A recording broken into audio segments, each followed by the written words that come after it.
Hi, good morning, everybody. Crafting Journey here, your host for Crafting and Crime Daily. Today, we're going to be live from Walterboro, South Carolina. I'm not in Walterboro. The feed is in Walterboro. We're going to watch the continuation, part 3 of the closing arguments. The prosecution's closing arguments are covered in part 1, which doesn't say part 1. It's just the first video. Then there's part 2. In part 1, if you watch back on the replay, then down in the description is a link that will take you directly to when the closing arguments start, because they were an hour or so late starting yesterday. And so prosecution wrapped up in part 2. Today, we will be watching part 3, which is the defense closing arguments, and probably later this afternoon, there's going to be a part 4 for the prosecution's rebuttal closing argument. And then maybe it'll get to the jury today. Maybe it won't. We don't know how long-winded these guys are going to be. And the judge is not limiting their arguments to any particular time frame. Dick Griffin will be the one giving the closing arguments for the defense. So I'm just going to sit here and drink my coffee while everybody comes in. And I'm watching the feed. We'll go live when they go live. When everybody's in the courtroom and the judge turns the sound on. Yeah. So I'm just setting up here this morning. Got my coffee. Oh, man. It got cold overnight. Really cold. Back into the 30s. Yesterday was gorgeous. Everybody's sleeping in this morning. Because I got to tell you, the bed is the place to be. Stay warm.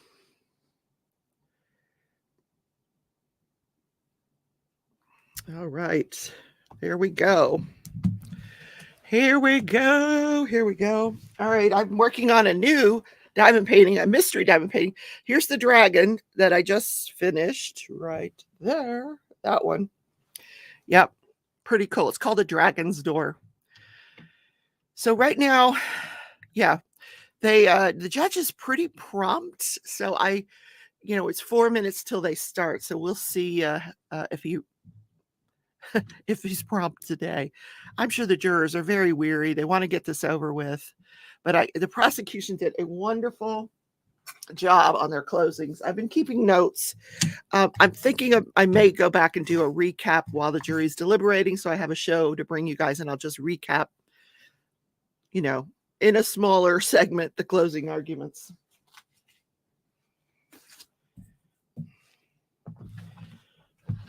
I'm just continuing to set up, guys.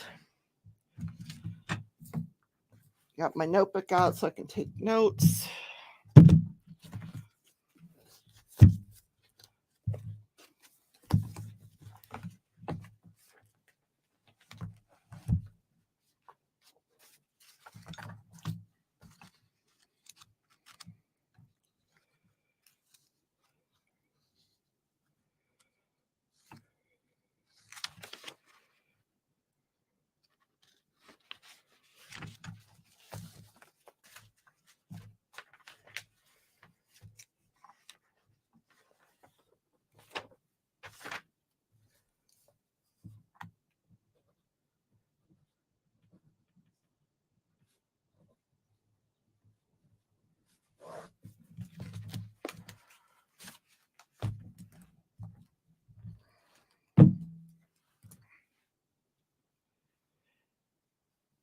While the closing arguments are going on, I'll be muting the microphone.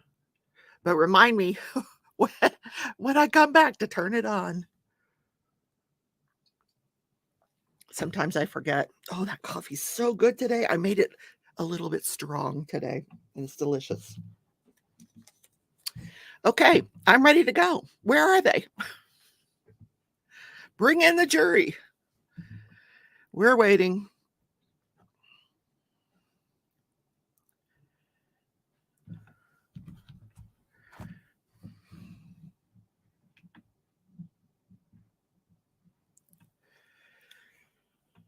I got up this morning. I left the windows open last night because it was so warm in this house up until I had the heat off.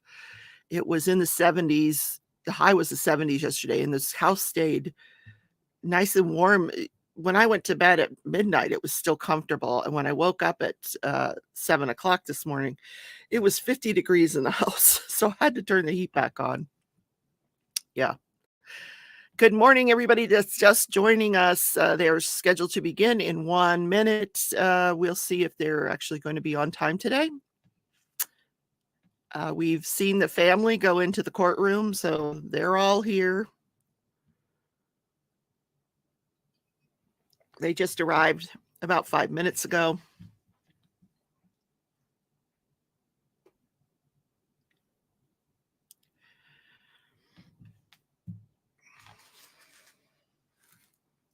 I should actually kit down my other painting. So I found out from my friend in Australia that this is an original Australian hat. This brand, Drizzabone, is a very good brand in Australia. It's a very expensive hat, and there's a name for the hat, but I don't remember what it is. But yeah, it doesn't fit on my head today because I got a ponytail. But yeah, the Australian hat. So that means I can charge more for it on eBay if somebody's looking for an authentic Australian hat.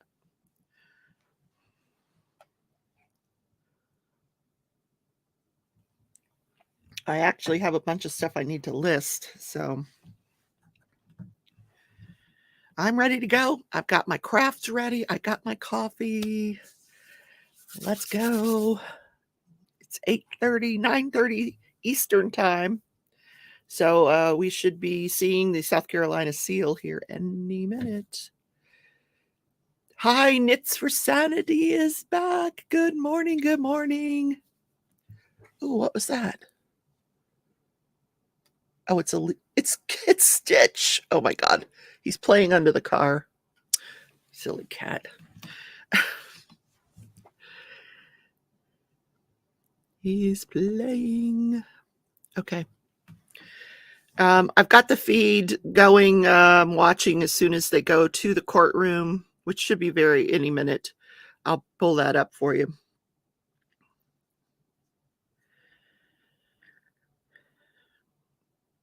Are you crafting this morning, Knits? You got something to work on during these closings?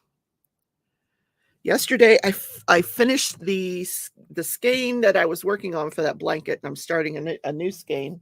So I'm 3 skeins into it, and I got 3 more to go. So 50% of that blanket is done. I might go get that for the afternoon session and just work on that.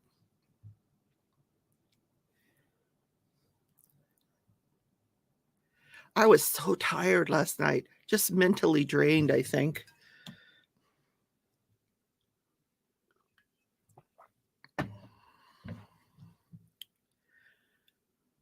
Okay, what are we doing here? Are we in the courtroom? No, we're not in the courtroom. Not yet. Let me make sure that they're still scheduled to start on time. Yep, they are. Packing middle daughter and I take off this afternoon for a weekend of wrestling. She's obsessed with the sport. Like high school wrestling or WWE wrestling? What kind of wrestling are we talking about? But then you will finish your February diamond painting. Okay. I'm so glad I got mine done. That was January and February. I'm surprised I finished it in 2 months. I really am. I thought it was going to take me longer. The Paris painting that's right up above my head, which is almost the exact same size, that took me about 3 months. Okay, they're not live yet. They're just showing replays on the feed.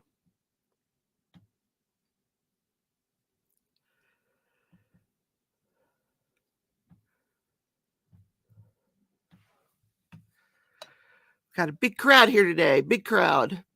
Okay, so it's high school wrestling. Now that I enjoy. My grandson wrestled in high school. She hates WWE. Okay. Yeah, because it's totally different. 2 different animals. Yeah. Oh, thank you, Knits. Yeah, man, I love it. I showed it like 5 times in my life last night. I was being a little obnoxious with it, but why not? I think this weekend I'm gonna work on this wall and move some stuff over and put the dog painting up, and then I wanna rearrange this wall and put the dragon behind me. What maybe I'll leave I don't know. I might just leave it where it is.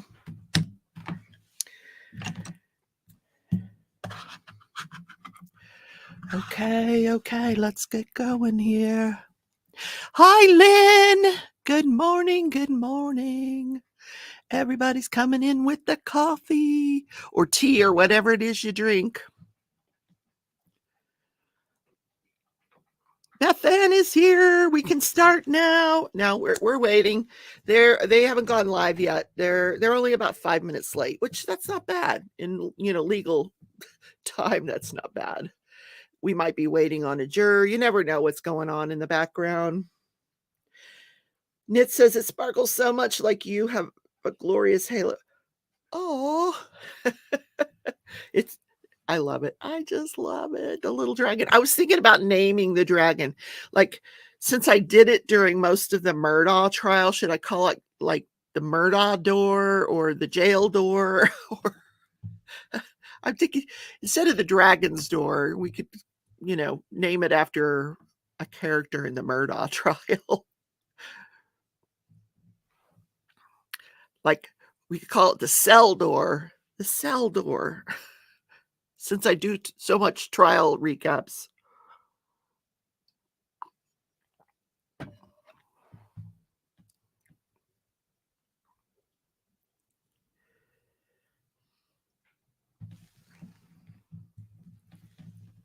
I looked this morning. I appreciate you guys watching this with me because everybody has a choice. You could go over to Long Crime, watch, sit in their chat with 125,000 other people in their chat. 125,000 people trying to chat at the same time. Oh my God, it's crazy. So I appreciate you supporting my channel. Thanks so much for watching with me. Soon as they go live, I'll pull up the feed. I'm watching. The Moselle door. Ooh, I like that one. I think that's what we'll call it. The Moselle door. Haunted. Yeah. There's Mickey. Oh, she's yawning. Yeah. Don't, because if you yawn, we'll all want to yawn. Oh God, here it comes. See, just talking about it made me yawn. It's just my intention last night was to go to bed early. It didn't happen. Still up till 1 a.m. I have all these things I like to do at night. I was crocheting. I was watching Tia's Crazy Craft Addictions, her live, watching my television show. It was really late. Hi, Sherilyn. Good morning from Texas. Yep. We're waiting. Patiently. This is my gnome coffee. So I found out that these are not gnomes. These are gonks. There's a difference. Who knew? I never even heard of a gonk. Gonk. If you don't see the eyes on the gnome, it's a gonk. You didn't want to get up. You were up till 3 o'clock in the morning. She's reading. She gets those books and she just can't stop reading. So apparently I favor gonks as opposed to gnomes. Aren't you glad you tuned in today? This was educational, wasn't it? Sherilyn's on her 3rd cup of coffee and still hasn't kicked in. Woke up at 2:30 this morning, couldn't go back to sleep. Oh no. Are we in the courtroom? No, not yet. Not yet. The reporters are still pontificating on the channel. Going to be working and lurking. Mickey, that is perfectly fine, and I do appreciate your support. Thank you, sweetie. Lurk away. truthfully, you can listen to. I was listening. I had to run fold a load of clothes yesterday, so I could hear it in the laundry room. That's my laundry room right there, right there. So, and it's also my tornado shelter. That's where I would go if there was a tornado warning. Okay, we are back in the courtroom. Let's head over there.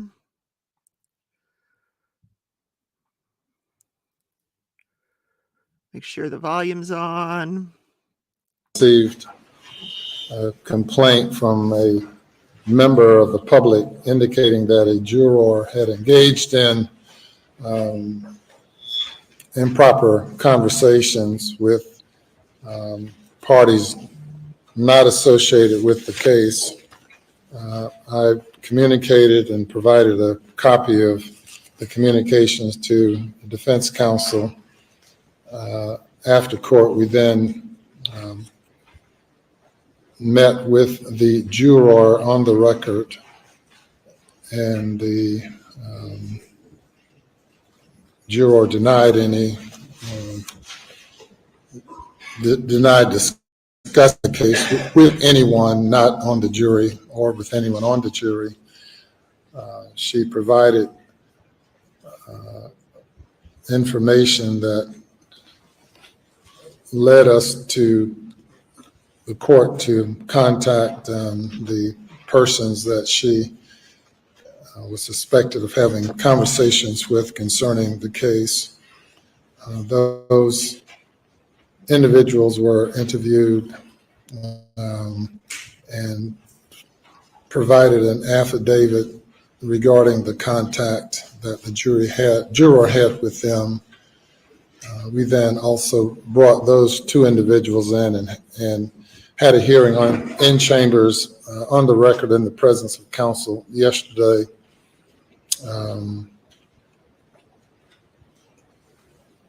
In which both of those individuals waffled on the nature and the extent of the contact. They also provided a recorded interview, or the state provided a recorded interview with the jurors, and I reviewed that interview last night. So the juror has had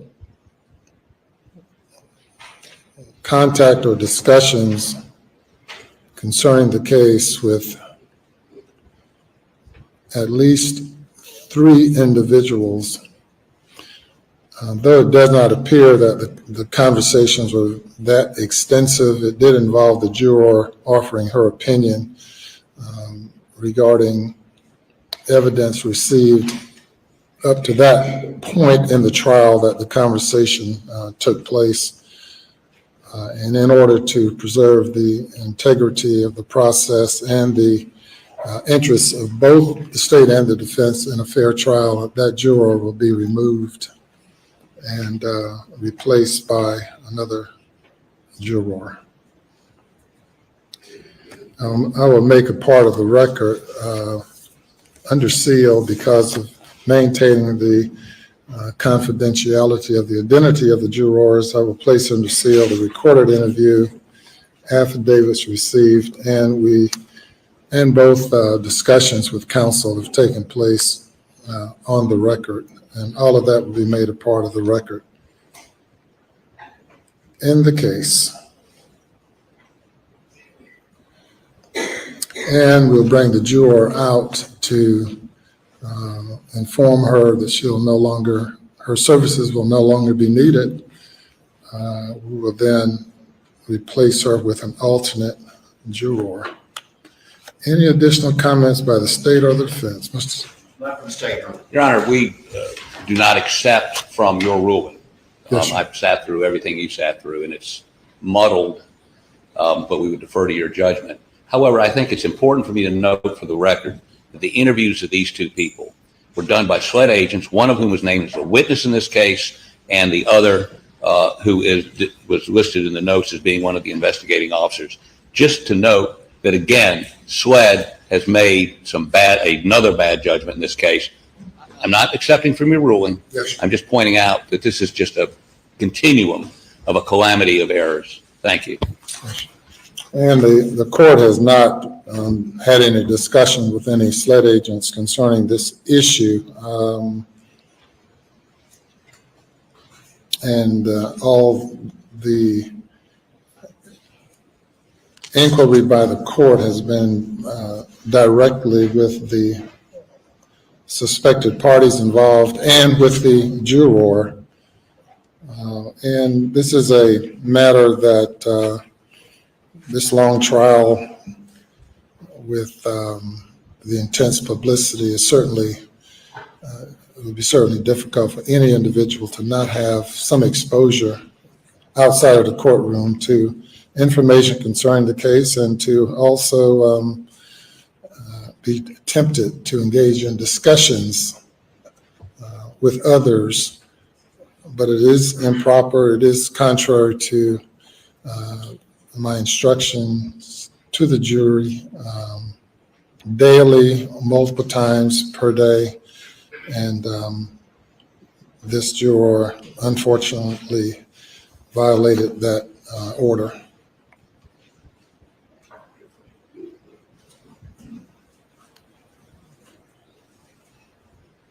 So if you will bring out juror number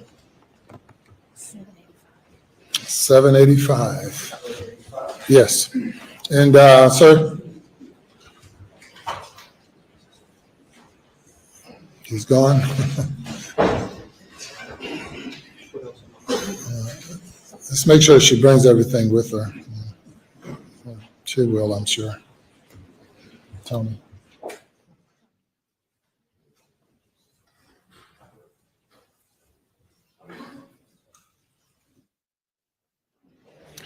Good morning. Yes, ma'am, up here. In your normal spot's fine. If you just remain standing for me. Good morning. You doing okay today? All right. I have, as you know, we've had some discussions with you over the past couple of days concerning indications of conversations with few folks not on the jury concerning the case and expressing some opinion about the case. I have reviewed everything, including statements given by individuals and recorded interviews, and concluded that despite my order to not discuss the case with anyone, that intentionally or unintentionally you've had some discussions with some folks not on the jury, and which is going to require me to remove you from the jury. You have been by all accounts, great juror and smiled consistently and have seemingly been attentive to the case and performed well. And I'm sure that with all the time you've invested in it, you probably hate not to continue, or maybe you're ready to go. I don't know. But I certainly want to thank you for your service. I'm not suggesting that you intentionally did anything wrong, but that in order to preserve the integrity of the process and in fairness to all the parties involved, we're going to replace you with one of the other jurors. Have you brought everything that you have outside of, you left some stuff in there? What do you have in there? A dozen eggs. Say it again? A dozen eggs. A dozen eggs? Yeah, one of the other jurors brought in eggs for everybody. Oh, okay. Eggs in my purse and nut water. All right, well, you're gonna leave the eggs? You wanna leave the eggs or take the eggs? You're gonna take the eggs. So, Mr. Bales, can you retrieve from the jury room her dozen eggs, her purse, and what else? And a bottle of water. You can get those things from the jury room.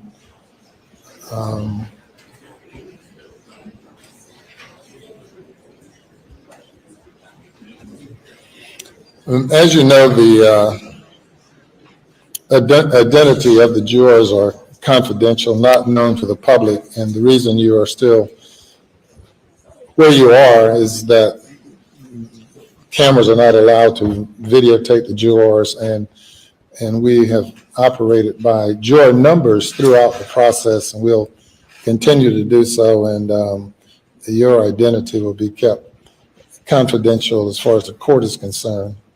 And we trust that in the event you decide you want to speak publicly about this case, that you wait until after the case is over.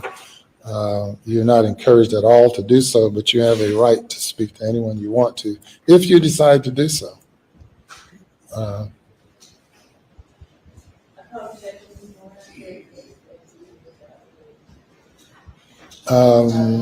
No, I have not spoken with her today, but no, this is not related to, I know we also had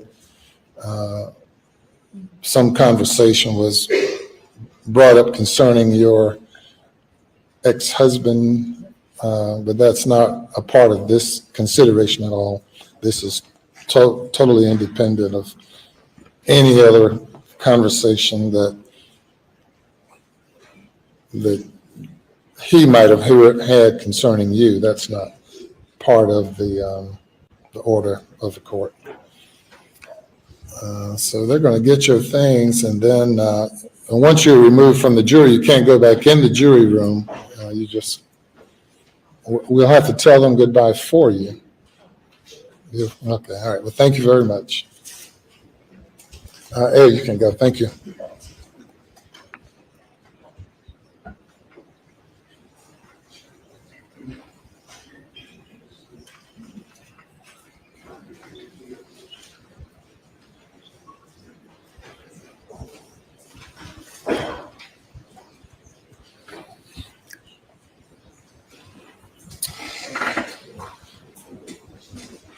We get a lot of interesting things, but now a dozen eggs. It's certainly pretty interesting. We'll give her a chance to leave or to take her. She's gone? Okay, very good. Anything else before the jury comes? Have we picked an alternate? Oh, right, absolutely. When they come out, we'll need to select an alternate, and the clerk you have the remaining alternates in a box. Any objection to a blind selection of that alternate out of the box? Nothing for the defense here.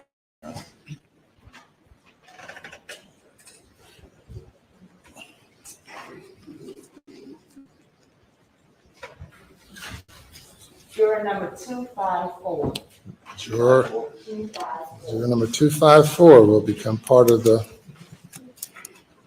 panel, or the deliberating panel at this point.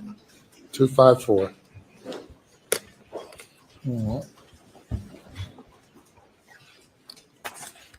Yes, sir. Mr. Griffin. Your Honor, before the jury comes in, early in my closing argument, we have a blow-up of the photos of Maggie and Paul at the crime scene. I'm going to hold it up so that the jury can see, the audience cannot see, but I'm just notifying Court TV that please don't display this blow-up during the proceedings. Thank you. Thumbs up, yes. Oh, sure. I apologize.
You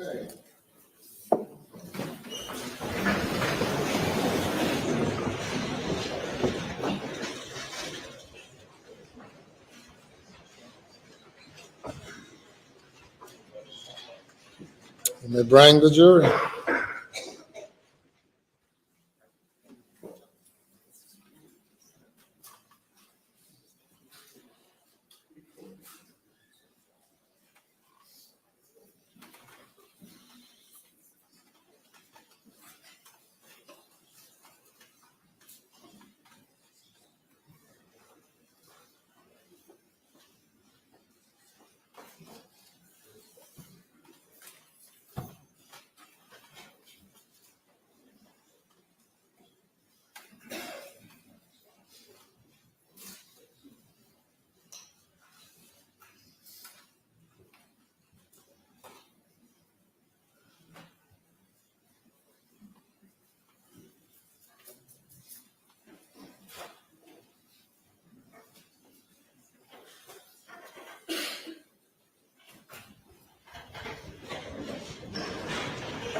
All right, good morning.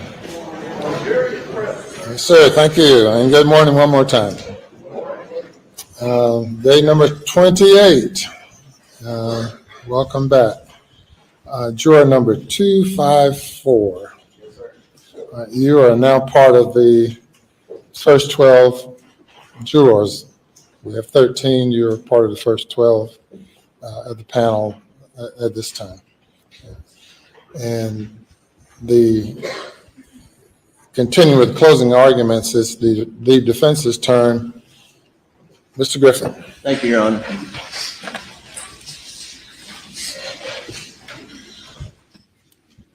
Good morning.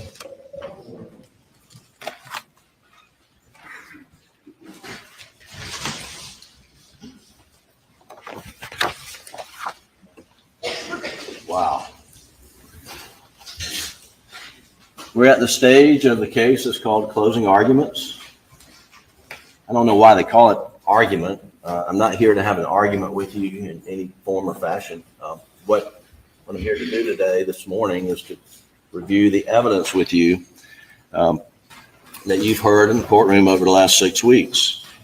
And in reviewing this evidence, my goal is to address questions that you may have about what you've heard. And the jury system that we have, frankly, is the greatest criminal justice system in the world, because it's the only system, jury system, that a criminal defendant's fate is put in the hands of his or her peers. In this country, we don't leave the decision of guilt or innocence up to governor, to the attorney general, to the prosecutors, to the presiding judge. You, ladies and gentlemen, make that decision. And as perfect as our jury system is, there's one thing that I wish it provided: an interchange during the course of the trial between us. You're all sitting there and listening to what we say, and we don't know what questions you have and what you want answered. By the same token, we may have questions of you that we can't ask. Here's my opportunity to try to answer the questions that I think you have. There may be some things that I go over that you've already decided, and I'm wasting your time. And if I do that, I apologize. I truly do. But I don't, this case is so important, I don't want to leave anything out that one of you may have a question about.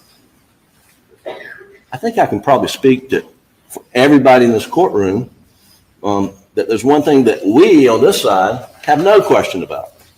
It's that y'all have been ideal jurors.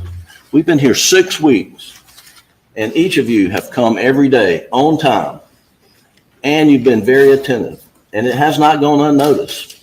And we do appreciate you for your service. We know what a sacrifice it is, being away from your home, your work, your family, your personal obligations. Maybe some of you miss vacations. But you've been here in a 3-week trial, and here we are at the end of 6 weeks. And I want to thank you personally. I want to thank you on behalf of Mr. Harpootlian, Mr. Barber, Ms. Fox, and especially on behalf of Alec Murdoch. In his opening statement, Mr. Harpootlian explained to you that the law governing your service requires each of you to engage in an unnatural task. In every criminal case, jurors are required to begin the process by presuming the defendant innocent. In this case, you were required under your solemn oath as we began to presume Alec Murdaugh innocent of these charges. And frankly, as he explained, that's not natural. When you hear on the news that a crime has occurred and an arrest has been made, you feel a little bit relieved. Thank God they caught him. And frankly, I would not be surprised if some amongst you, when you read in the paper that Alec Murdaugh was charged with the murder of wife and son, that you thought, oh good, they got him. But those opinions, and each of you, when you filled out your questionnaire, agreed and affirmed that you would leave those at the door of the courthouse and that you would decide this case solely on the evidence. And that's what the law requires. And when we begin, the law also requires you to presume him innocent of these charges. Now, I've been doing this a long, long time, and up until the advent of instant replay in sports, it's been very difficult to explain just how to do that to jurors, how jurors can do this, apply this presumption of innocence. And if you're not as interested in sports, I apologize for this analogy, but the analogy is the instant replay. Whether you're a Clemson fan or Georgia fan, that on a Saturday afternoon, there's a play called on the field, and then it's reviewed. And under the rules, the call on the field stands unless there's visual, incontrovertible evidence that the call on the field was wrong. We see that every weekend on sports. Here, the call on the field is that Alec Murdaugh is innocent of these charges. That's what the law requires. And that unless and until the state proves his guilt to each one of you individually, voting individually, proves his guilt beyond a reasonable doubt, then that presumption of innocence stays with him. You're not being tasked here to give your opinion in this trial. You're being tasked to apply the Constitution, the bedrock principles that protect us all from a government. Those bedrock principles are, first, you get tried by a jury of your peers. Second, that the jury of your peers begin with presuming you innocent. And third, that you will remain innocent until the government, if they can, proves to you individually in your mind that the person is guilty beyond a reasonable doubt. Now, the judge will give you jury instructions on what that means, beyond a reasonable doubt. But the definition has been defined that reasonable doubt is doubt that would cause a reasonable person to hesitate when making an important decision in their personal affairs, such as to buy a house, get married, any consequential decision. And you will be making, when you get this case, probably later this afternoon, you'll be making one of the most consequential decisions that you will have ever made in your life, I suspect. I don't know all of your backgrounds, but it will be a very consequential decision. And if the proof that the state has put before you causes you to hesitate, when you go to fill out that vote as you're deliberating in your jury room, each of you will have a vote. And you will have the right to vote guilty or not guilty. And each of you will write it down. And if there's any reasonable cause for you to hesitate to write guilty, then the law requires you to write not guilty. This burden of proof that we have, many of you may have had experience with civil cases. And in civil cases, the burden of proof is much lower, and it's called by preponderance of the evidence.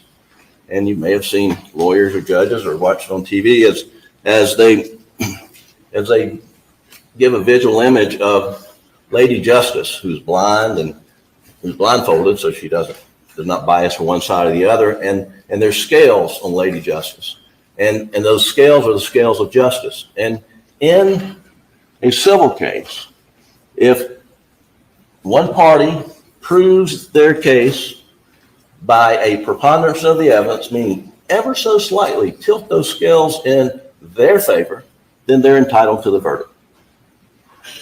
There's another heightened level of burden of proof in a civil case called by clear and convincing evidence. And the law requires things like to prove fraud or some intentional acts. You have to prove by clear and convincing evidence. And that's an intermediate level of proof.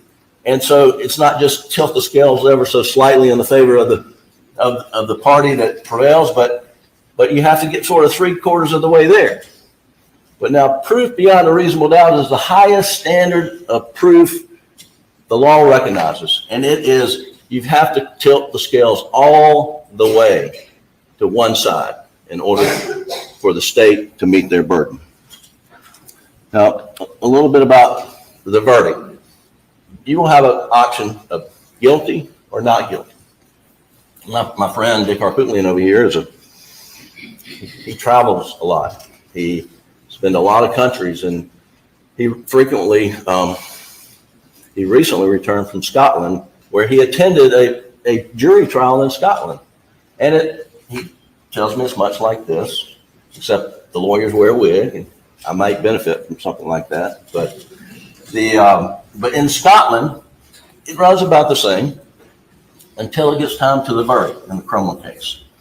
And the jury in Scotland, where we derive our laws from, and they are given 3 options. One option is guilty. Second option is not guilty. And the third option is not proven. Not proven. Now here in America, we have combined the verdict of innocent and not proven into one of not guilty. And so when you go to render your verdict, if it's a verdict of not guilty, it's either you concluded that the defendant is innocent of the charges, or that the government has not met their burden of proof, their heavy burden of proof beyond a reasonable doubt. Now,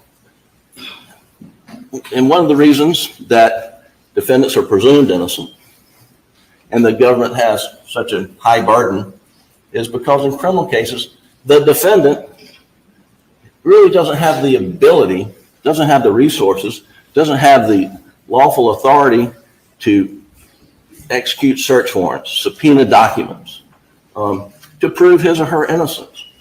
And so a defendant cannot secure a crime scene, cannot lift the crime scene for fingerprints, shoe-wear impressions, cannot secure telephones and get electronic data in the course of an investigation. So the defendant is limited on what they can do. In this case, on June 7th, 2021, Alec Murdoch called 911, and Deputy Green, and then followed by other deputies, rolled up on the scene. And he is standing on his property. His wife and son lie dead in a pool of blood each.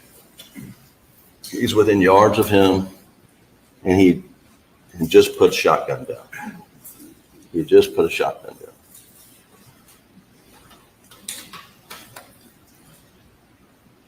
And what would that look like? 90 out of 100 cases when an officer rolls up, it would look like the person who had the shotgun and 2 dead bodies may have done it, probably have done it. Certainly someone who should be strongly considered. And all the officers in this case told you that. Deputy Rutland said, yeah, Alec Murdoch was a suspect, but there are a lot of suspects out there. Everybody was a suspect. Fair enough. Agent Owen says, well, we have a circle, investigative circle, and it starts with immediate family members, particularly if they found the deceased, the victims. So he's in the circle by virtue of calling 911. And that's fair enough. But what doesn't strike us as fair is that the next morning on June the 8th, after the gruesome murders of Maggie and Paul,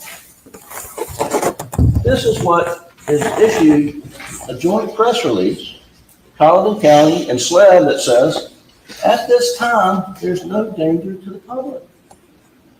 At this time, there's no danger to the public. You have 2 people who have been executed within, y'all are out there, I don't know, is it 100 yards, 200 yards from Moselle Road? They've been slaughtered. And at this time, there's no danger to the public. Does that tell you that on June 8th, law enforcement had decided it had to be Alec murdered? It's a fair question for you to ask yourselves. It's a question that's not been fairly answered in this trial. What we know from June 7th to June 8th, Alec is a suspect and he's in the circle. And from that day forward, he is at the mercy. He is at the mercy of the ability of SLED to exclude him from that circle. They have the ability to do the forensic work. They have the ability to interview witnesses, and they have the ability to gather electronic data. And we believe that we've shown conclusively that SLED failed miserably in investigating this case. And had they done a competent job, that Alec would have been excluded from that circle a year ago, 2 years ago, but he would have been excluded. What did you hear from the witness stand? You heard from Chief Barry McCroy. I didn't know Chief McCroy until I got involved in this case, but his reputation is outstanding, and he's a consummate professional. And he explained that when he got there, he was concerned that cars would be pulling up and there's some tire tracks that were not being protected, and that they could have evidentiary value. And then you heard from Mark Ball, who had a conversation with Sheriff Hill, who's another fine public servant here. And he also agreed, we've got to stop cars from coming in here to preserve these tire impressions. And it was not done. It was not done. Captain Chapman from the Colleton County Sheriff's Office, he testified about seeing other sets of tire tracks. As you had came in off Moselle Road, you probably saw where Deputy Green's vehicle had stopped right at the kennels, but then on the other side, where you saw that Alec was parked and pacing on some of these videos, that's where Captain Chapman had talked about seeing tire tracks, and he tried to track them. SLED was coming on, and then it was like a trail to nowhere. It was a trail to nowhere. Deputy Rutland talked about seeing hair in Maggie's hands, you'll recall. You didn't hear anything about the hair in Maggie's hands from that moment forward. Was it tested? Was it sent off for analysis? There's evidence of what, if anything, happened to the hair in Maggie's hands. Was it as a result of a struggle with her assailant? Was it her own hair? I mean, we don't know the answer to that. We know they failed to take fingerprints from the feed room, and they should have. They failed to properly take footwear impressions from the feed room or at the apron right outside the feed room. And I think that's I don't think that's uncontradicted. The Agent Worley, who doing the best she can, did not go there to document footwear impressions. Did not do that. You heard from our expert, Mr. Zerchi, what is required. And I believe Dr. Kinsey also agreed it was not done. I know Mr. Palmbach did. And both, now I'll get to the shot angles in a little bit, but both Dr. Kinsey and Mr. Palmbach have the murderer for Paul standing on the concrete. Standing on the concrete. Whether 1 foot's in, 1 foot's out, both feet are in, but there should have been footwear impressions. But we'll never know because it was not preserved. It was not taken. The thing that has baffled us, has completely baffled us, is why did they never take DNA samples off of Maggie's clothes, her dress?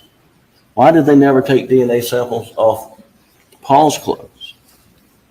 They never did. They never did. And we asked their investigators, why didn't you? Well, that's somebody else's job. That's somebody else's job. It was never done. But you know whose clothing they took DNA off of extensively? Alec. And you heard Agent Zapata talk about all the different grids on her shirt where DNA was samples were taken. Was Alec assaulted on June the 7th? No, he wasn't assaulted. Was Alec wrestling with the assailant on June the 7th? There's no evidence of that. So why are they taking DNA evidence of Alec's clothing in June of 2021? And there's only one reason. And it goes back to this right here. There was only one reason. Only one reason. Is that they had decided that unless we find somebody else, it's going to be Alec. Unless we find somebody else, it's going to be Alec.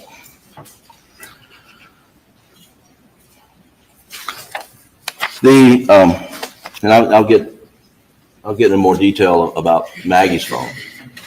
And Maggie's phone was not secured properly. Maggie's phone was, well, let me just go right into it. Maggie's phone was found on the side of the road in the morning or early afternoon on June the 8th. Whoever killed her threw that phone on the side of the road, without a doubt. Without a doubt. Alec, from the get-go, has said, you get Maggie's phone, you get my phone, or you get my OnStar data, and you will not see my car traveling down the road with Maggie's phone, because it did not happen. It could not happen.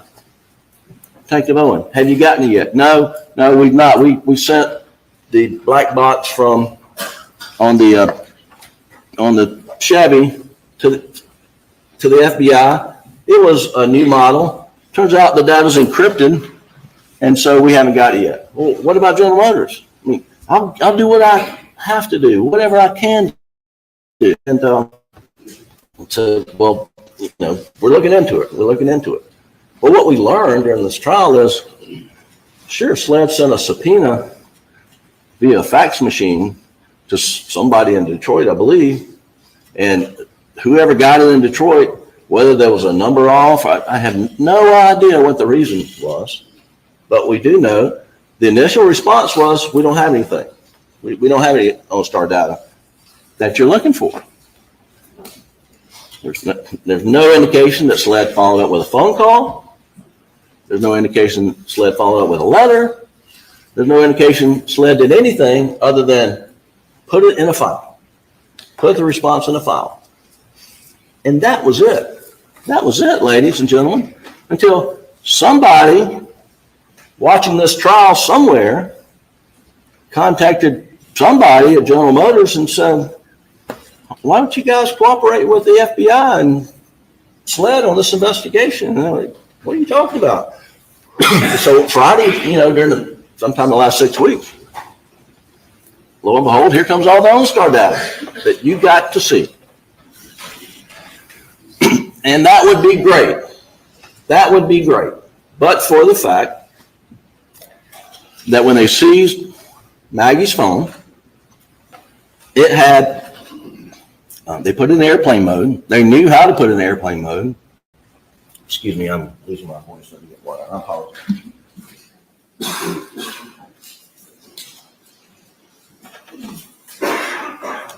Now there's pollen and something else.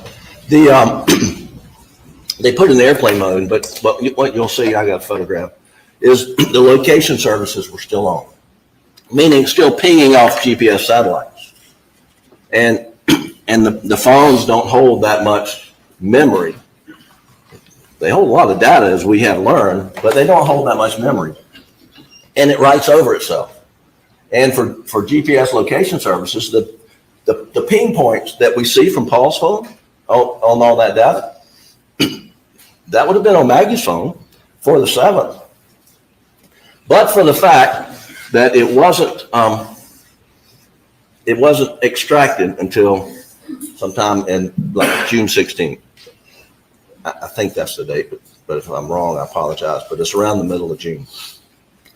And that ping information that we see on Paul's phone, for Maggie's phone, it goes back to like June the 9th.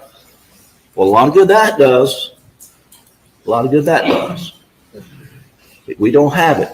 We would have had it had they extracted it earlier. And then Agent Dove says we didn't have an upgraded software that would read it. Took us a while to get it. I don't know why it took them a while to get it. There's really no explanation about that. But you heard about Faraday bags. Put it in the Faraday bag. So it's not pinging against satellites, not overriding. They didn't do that. And it's lost. Had they done it, I hope we wouldn't be here. I hope, because I know it would say, because we have enough evidence in the record, and we have to go around our elbow to get to our thumb to get there. But there is sufficient evidence in the record that shows Alec Murdoch was not driving down the road, Moselle Road, with Maggie's phone in the car and tossed it at whatever time. When he went by at 9:08. I don't know what time they think it's tossed, but that would have gotten him out of the circle. I would hope, but probably not, because they've been so focused on him.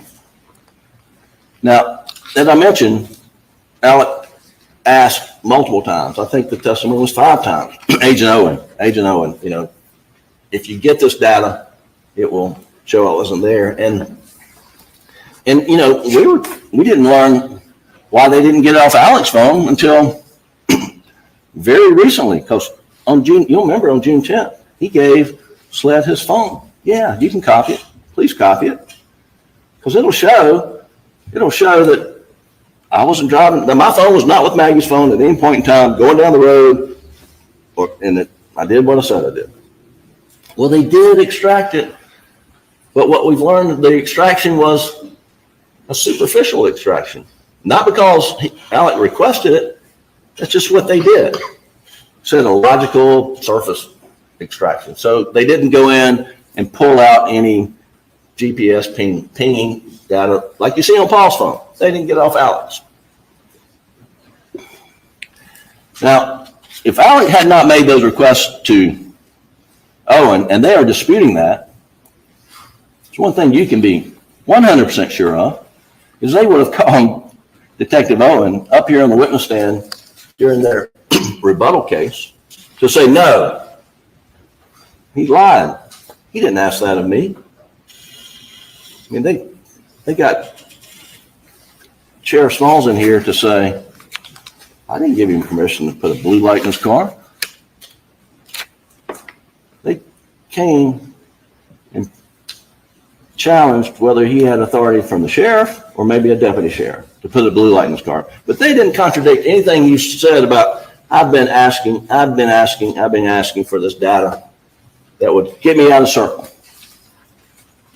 And now we know why it took so long to get the stuff from his car. It's because it's because the FBI wouldn't go to General Motors on this event data. The FBI was up there and they bought a Suburban, they're riding it around and they're reverse engineering all these systems to try to come up reports.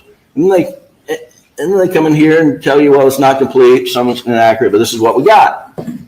And during the middle of all that, that's when, lo and behold, we get on started. Thankfully, we did. Thankfully, we did. So then we roll into Labor Day of 2021, where Alex, long-time drug problem, his financial issues, misconduct were exposed. And that made him an easy target for SLED. And I hate to say this, but the evidence is crystal clear. From that moment, he started fabricating evidence against Alec. Mr. Griffin, that's an awful charge. Don't all lawyers accuse law enforcement of fabricating evidence? And I can tell you, this guy right here was a federal prosecutor, was a state prosecutor, and some of my best friends are in law enforcement. And I don't make that claim lightly. Here, what you have heard is they came up with a report that says Alex's t-shirt had high velocity blood spatter on it. High velocity blood spatter. What's that? That means you're within feet of a shooting. And they didn't just say any shooting. It said in their report, it says as a result of Paul's murder. High velocity blood spatter on a shirt as a result of Paul's murder. That was number one. Well, let's stick with number one. Why do I say that it's fabricated? Well, you heard Agent Zapata said we did hemotrace confirmatory blood tests on that shirt. That means there was two types of tests. There's a presumptive test, which they use a product called LCV that makes it turn purple where it might be blood. But it turns purple on other agents as well, including bleach, you heard. You also heard that the shirt came out of the bag wet and it smelled like detergent. Anyway, they spray it, it turns purple in places. So they think, well, that must be blood. Next thing they do at the SLED lab is they do a confirmatory test to see if it's blood. 0 for 74, not blood, not blood. That didn't stop SLED from going out and pursuing with vengeance this report. They didn't give the no blood test result to the guy in Oklahoma, and when it surfaced, they had a problem on their hands, and they were pushing it up until this trial. And you heard the testimony from the stand that they went from Mr. Bloody Shirt leading up to this trial to Mr. Clean during this trial.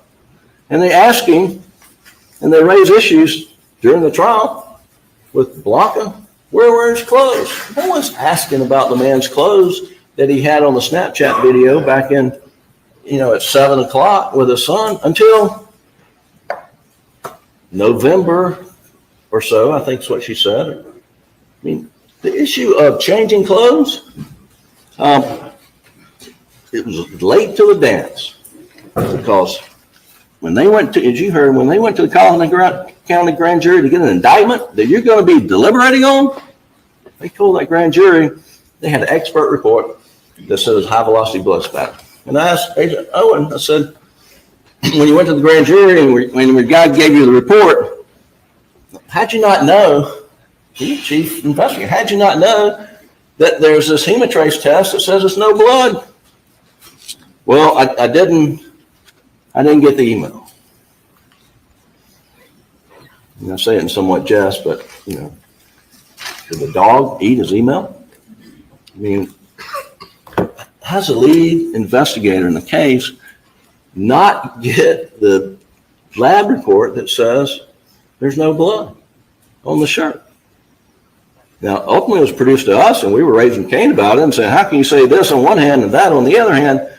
And here we are with a Mr. Clean theory that he washed off after brutally murdering Maggie and Paul.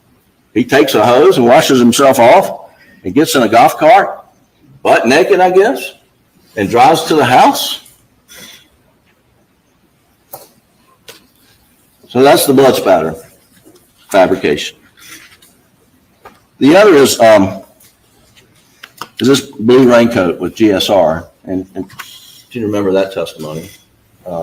Shelley Smith, who worked for Ms. Libby and Mr. Randolph, had told SLED after September, after Alex's problems had been exposed, after she had a conversation with a Allendale police officer following an accident investigation, in which she was in an accident, that on the morning, she said in here, as she told you, on Wednesday after Mr. Randolph's funeral, and that turns out to be, I think, June 16th, that Alex shows up at the house at Alameda at like 6:30 in the morning, knocking, trying to get in, and he has a blue tarp.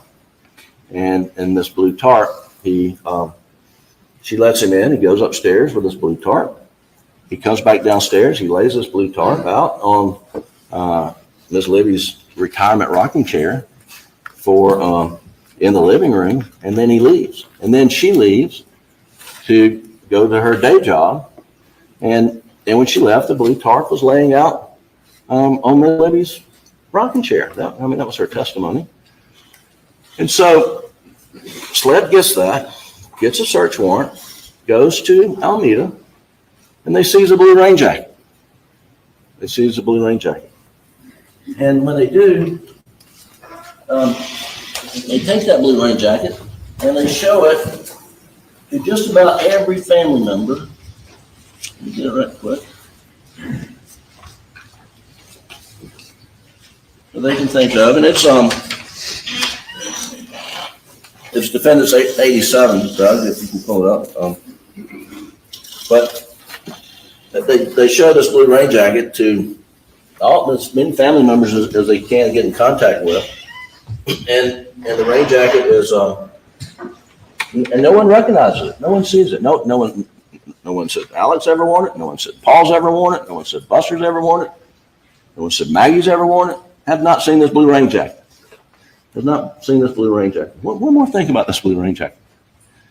When they did the search at Alameda, John Marvin was there. And John Marvin asked him, did you find anything? And he said, well, we found a blue rain jacket back on the property. And he said, well, my dad drives a buggy around, and maybe it fell off the back of his buggy. Clearly, John Marvin was understanding that it was back on the property. And then they asked him to come look at the blue rain jacket, and he was told it was found in the closet. And he said, that didn't sound right. And they never clarified it. Now, here's a picture. I'm not even going to put it up, but 411 is a picture of this closet. And you can see the blue rain jacket that's sort of folded up and stuffed down here at the bottom right. That's the blue rain jacket. And apparently right before this trial, they showed Shelley Smith this picture and says, does that look like the blue tarp you saw? She said, well, yeah. So, yeah, sure, it looks like it. They never showed her this. And she said, this is page 87, it's on the screen. She'd never seen this. But they did GSR testing on this, and it says, whoo, it's hot. A lot of GSR on that. Manufactured evidence, ladies and gentlemen.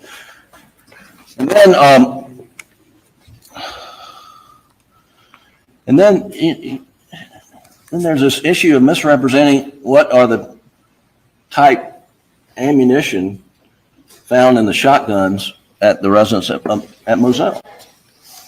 Paul was murdered with first shot was a buckshot. Went through his chest. He was turned this way, went in here, and then out under his arm, and that was buckshot.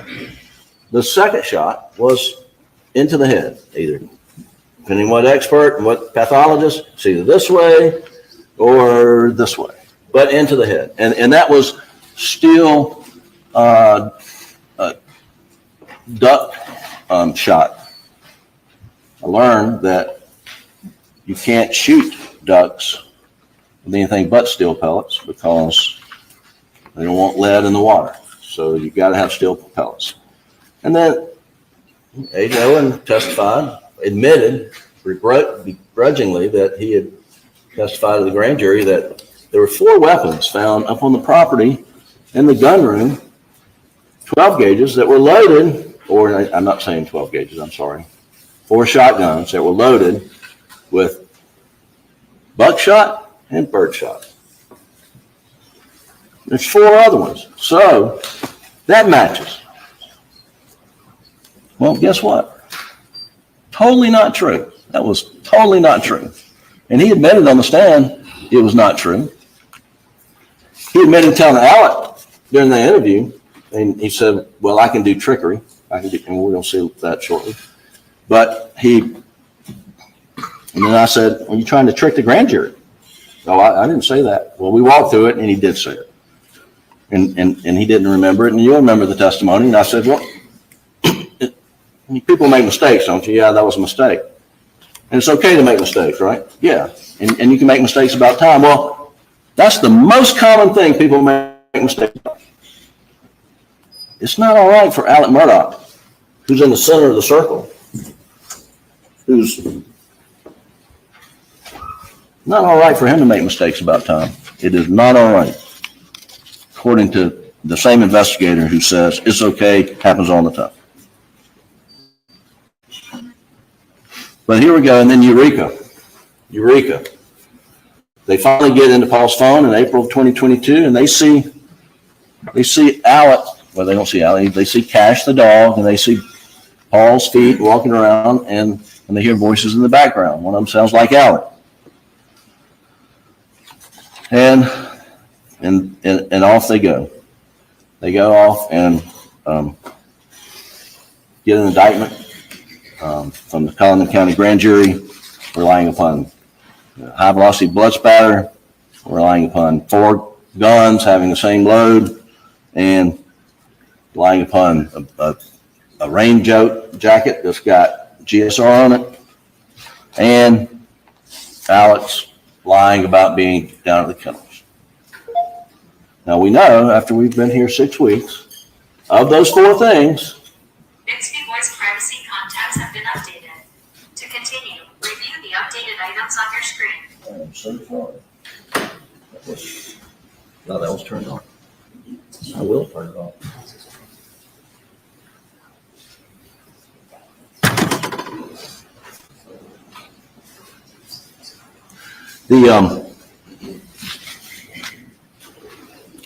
What we know is 3 out of those 4 things that was presented to the Collin County Grand Jury that you're going to be deliberating on for the indictments that return aren't true.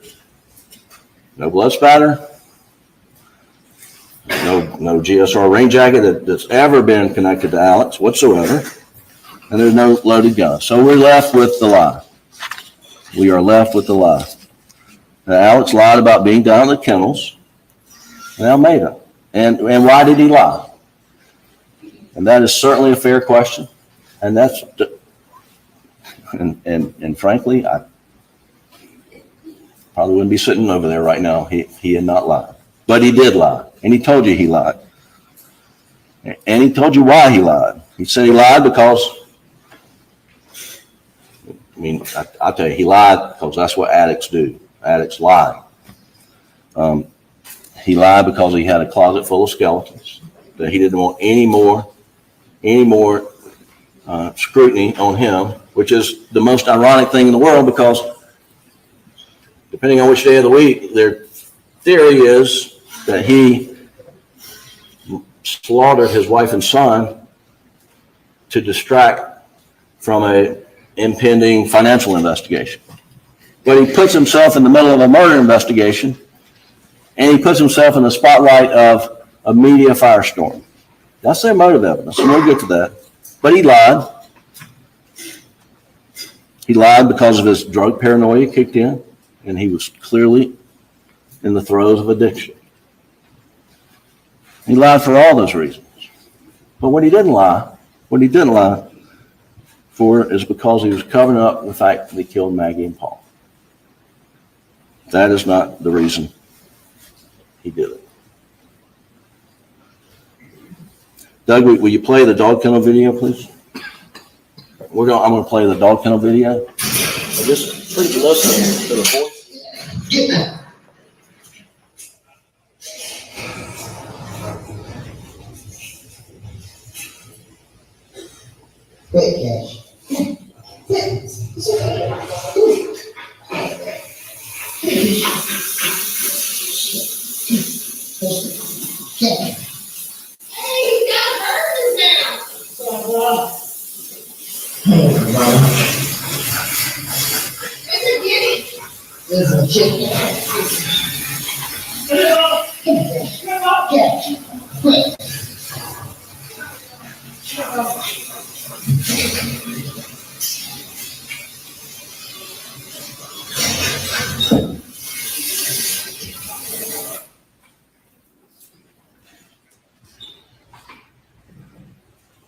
Four minutes later, the state would have you to believe that Alec Murdoch up and blew his son's brains out of his head and murders his wife after having that conversation about Bubba having a chicken or a guinea.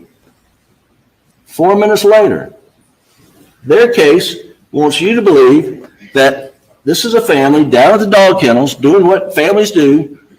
They're checking on a dog, tail, Bubba's out running around, and they're saying, Bubba, got a chicken.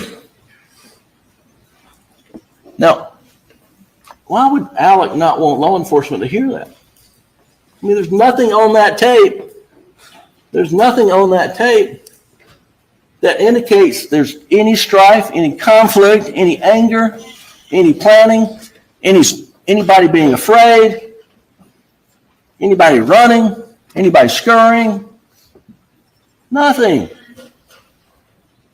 It's Maggie, Paul, and Alec down at the kennel. That's it. And their timeline is based on the fact that this automated thing kind of messed me up, but the point I was going to open this up and say, you know, under their theory, if your phone's not moving for some period of time, you're dead right then. You could be run over in the traffic 2 hours later, but if you're not answering a text 2 minutes after you receive it, you're dead at that point. And that's their case. That is their case on time and death. Is phone stop moving, you're dead.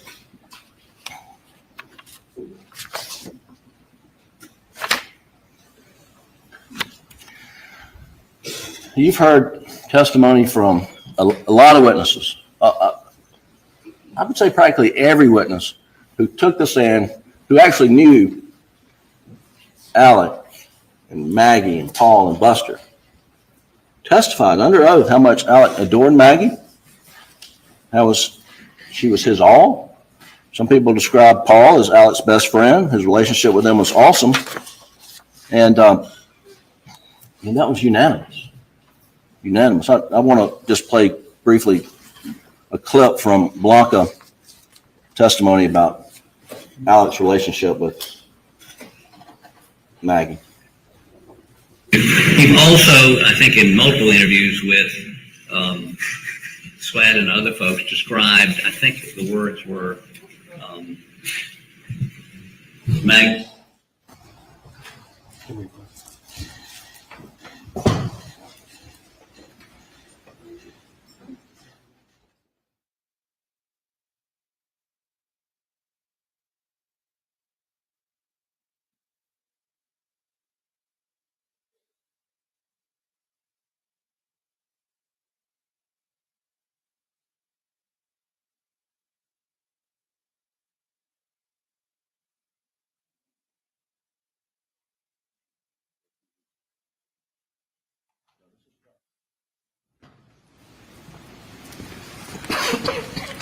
Please continue, Doug. All. Isn't that what you told us, Slade? Yes, sir. What does that mean, Maggie was his all? He adored her.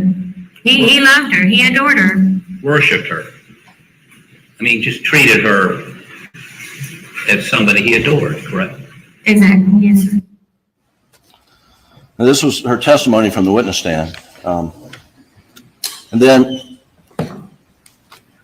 in every trial, there's just, you hope you find, some very authentic witness, part of the fabric of America that comes in this courtroom. And we had it in this case, and it's Dale Davis. And I want you to remember what Dale testified about Alex's relationship with his family. We played Dale Davis's.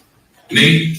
When you use the phrase lovey-dovey about Alec and Maggie, what does that mean? It means they love each other. What in your presence, you described them as being lovey-dovey, didn't you? Yes. And tell the jury what you meant by that. Oh, every time I always see him, I've never seen that man even raise his voice at his wife or kids. Or his wife. I've never seen him none of them argue.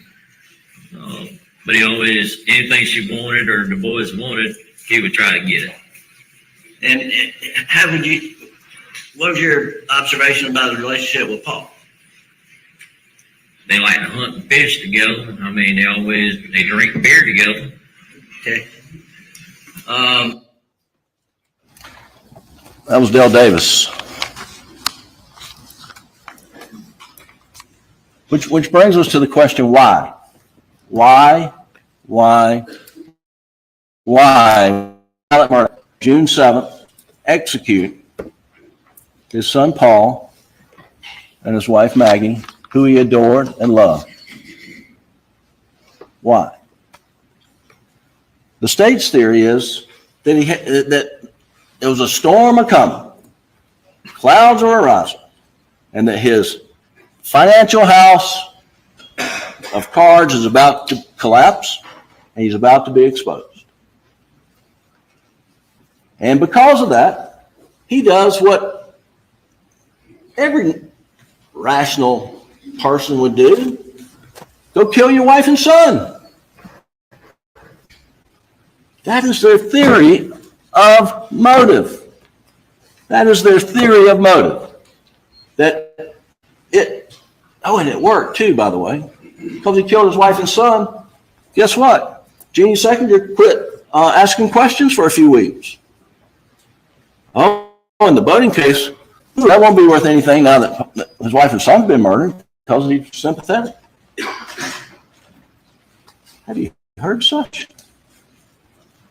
One thing Mr. Waters and I agree on is the best thing about jurors is you bring your common sense in here and you use your common sense. And that's what it's all about. That's what your collective wisdom. And just collectively think, individually think, what kind of sense does that make? Alex, his financial house is a wreck. He's stealing money from clients. He's got to produce a financial statement, maybe, in a hearing coming up. And his dad goes back in the hospital that day. His dad goes back in the hospital that day, and he ultimately dies a few days later. Okay, so I get a call. Jeannie comes in. My dad's going to the hospital. Paul's coming home. That'd be a good time to kill Paul, wouldn't it? That is their theory of the case. If you don't accept that beyond a reasonable doubt, ladies and gentlemen, I submit the verdict has to be not guilty. Because there's no reason for him to do it. No reason whatsoever. Now, you've heard a lot of testimony about these financial crimes, misdeeds, and he told you he did it. He told you he did it to support a very expensive drug habit, and none of that's an excuse, but he is an addict. And addiction is real, and addicts lie, addicts cheat, addicts steal to keep getting their drug. the evidence was permitted in this case for you to hear solely to consider, did he murder his wife and son because he had this storm a coming that he was going to be exposed? Is that why he murdered? That's what they said. That's why he murdered, and that's why you're allowed to consider it. Now, Judge Newman in his jury instructions will tell you that's all you can consider it for. You can't consider it by saying, man, I never knew he could do that. So if he could do that, he must be able to do the most heinous crimes in the world, kill his wife and son, execute him style. I mean, that's a no use of that evidence.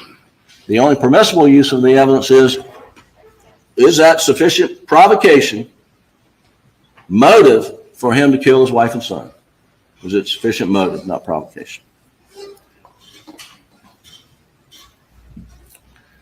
And the evidence in the case is that there was no impending financial doom on June 7th. June 7th was a day which frankly was no different than any other day in the frenetic lifestyle of Alec Murdaugh.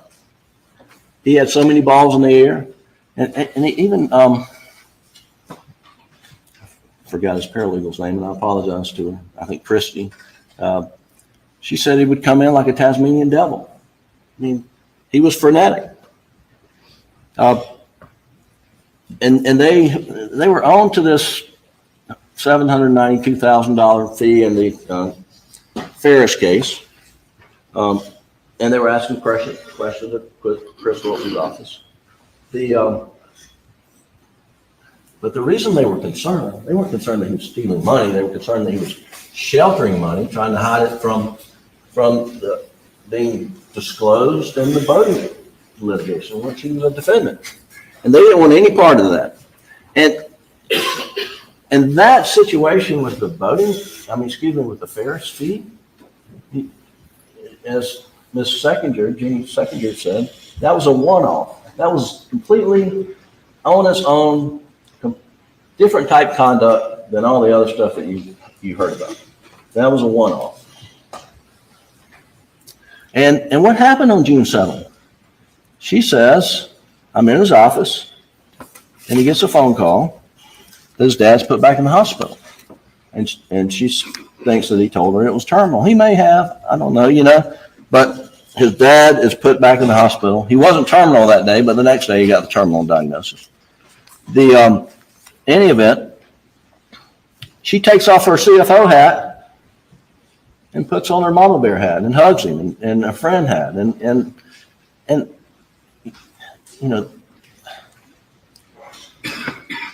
their theory is he slaughters Maggie and Paul to buy time from her investigation.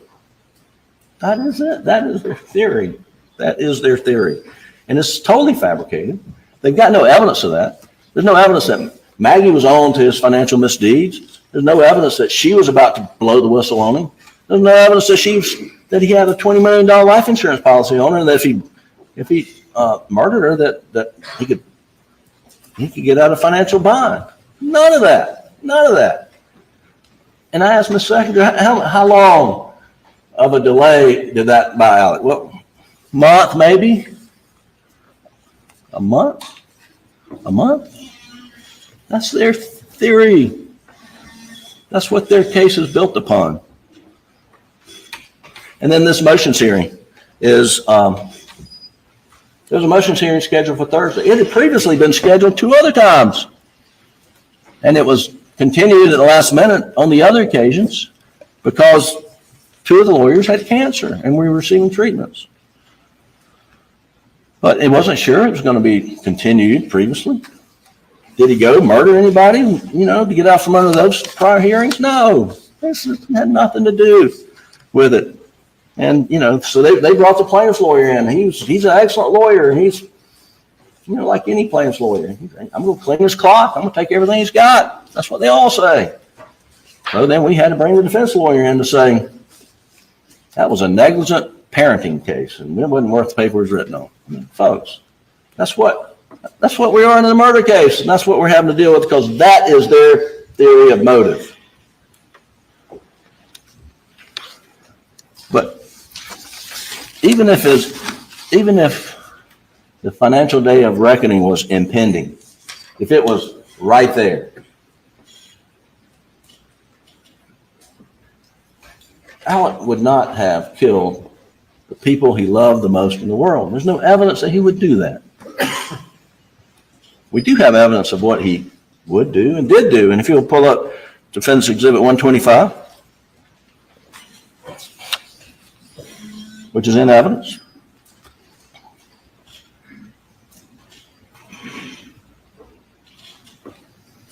On September 2nd, 3rd, 4th, I forget the date. This is Labor Day weekend. He gets his drug dealer, Curtis Eddie Smith, to shoot him in the head till he couldn't go on because it was all going to come crashing down, and he had a big life insurance policy. So when Alex is at financial collapse, he doesn't go kill somebody else. He tries to end it himself.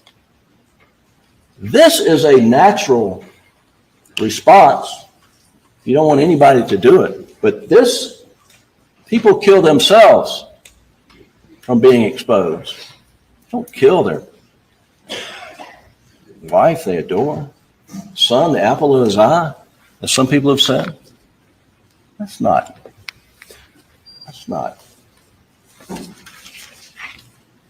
That is, I don't have the adjective for that. That is so outlandish. I don't have a word for it. Totally illogical, irrational, and insane. Those are words I wrote down. For someone to kill their loved ones when their criminal conduct is being exposed. So, you can take that down. Yeah, thank you, Doug. Yesterday we heard a lot from Mr. Waters. And I've been in Mr. Waters' position. As I explained, I was a federal prosecutor for a number of years. I've been a state prosecutor, part-time mostly. And I've done his job. It's a very rewarding job. And I hold him and I hold his office in very high esteem. But there just sometimes folks just get caught up in a case, they get a desire to win, they get so intoxicated by the attention that's brought on by the case that they start sort of a win at all cost approach. And I'm going to go through some things that Mr. Waters stated to you that just aren't facts and aren't supported by the facts and the evidence that you heard. And before I do that, I want to give you a cautionary statement. We lawyers aren't witnesses. I didn't take an oath to stand up here and talk to you. I have ethical obligations about what I can say and limitations under the rules, but I'm not a witness. I'm here to talk to you about the evidence. And the same applies to Mr. Waters. You decide what the evidence is. You decide. And Further, we're going to take a short break for about 10 minutes. Please do not discuss the case.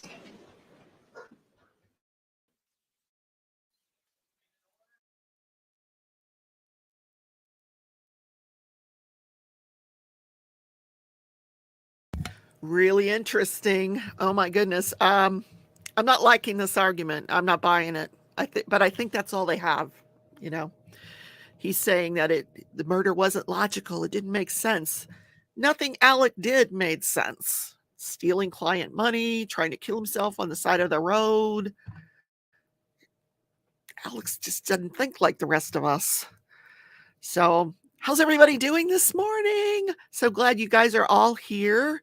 Don't forget to hit that thumbs up button on your way in or out of the live today. I know some of you can't be here all day.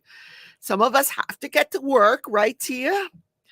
Tia says he needs to retire after this because I would never hire him as my defense attorney or as a prosecutor. I think one of these guys is a senator. I don't know if it's Griffin or Harpootlian, but one of them holds public office. Yeah, not sure which one. So, hi, Cynthia. She's good. Is our South Carolina person here in the house this morning? She might know. You have a minute. Okay. Well, take your headphones with you to work. so you can listen while you're working. Melissa's here all day. Yay! My last day off till next Tuesday. Oh, my goodness. You have to work the weekends too? That sucks. I'm going to go refill my coffee, go to the bathroom. I will be right back, guys. See you in a few.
Okay, I'm back. I have eyes on the courtroom. When they go back live, I'll switch back to the feed. Vivian's at work, diamond painting and working at the same time. Oh, good for you. She's apologizing for Tia. Jen, hey. She says, oh no, where did she go? I had to take a break and refill my coffee and, take care of, disposing of the coffee, if that's how you want to say it. Oh my God, look at that amazing painting behind. Loving the dragon's door. Oh my, should I show the video again? Like, do you guys want to see the video again? It's so obnoxious. I'm going to show it. Why not? Hold on. Oh my goodness.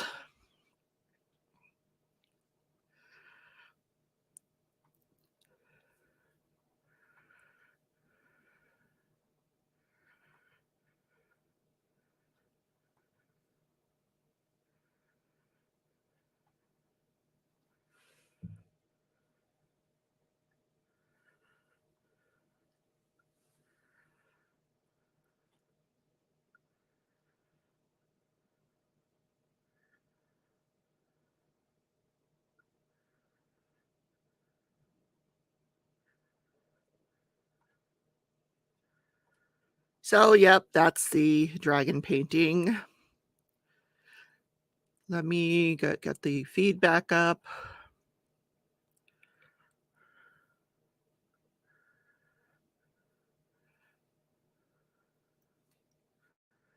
Oh, interesting, interesting. I was just looking to see who is in the audience today. See if I recognize anybody.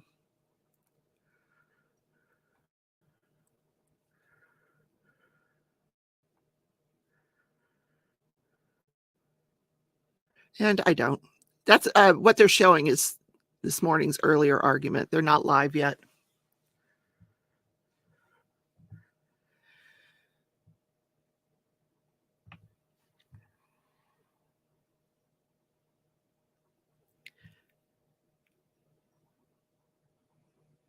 So last night I had people, I posed to my members to see how many people knew how many paintings I have up on my walls. And we came up with 22. It's 23. I forgot about a wall that's on the other side of here. 23. So whoever guessed 23 was right. So just thought I'd say that. Also, I found out that this is an authentic Australian hat. The brand Drizzabone is an Australian brand, and it's apparently a very expensive hat that you can get from Australia. So how cool is that? Means I'm going to price it really high on eBay.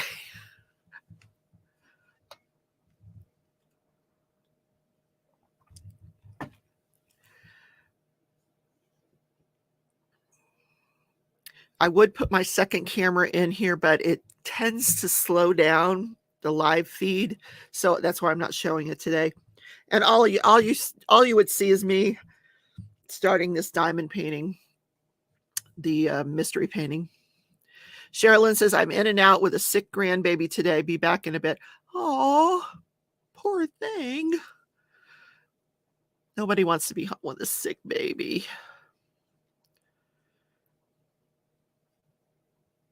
I don't remember what time they went out. I don't know how many minutes it's been. I'm surprised he said 10 minutes. He usually says 15 or 20. So are you guys convinced? Do you think let's see what the poll says. I have a community poll. Let's see how that's going.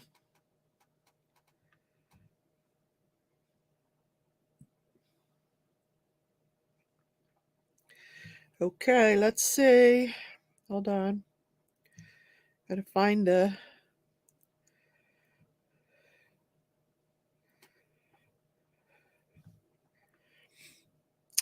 Okay, so 70% of the people are saying guilty, 5% not guilty, and we have 25% of people saying hung jury.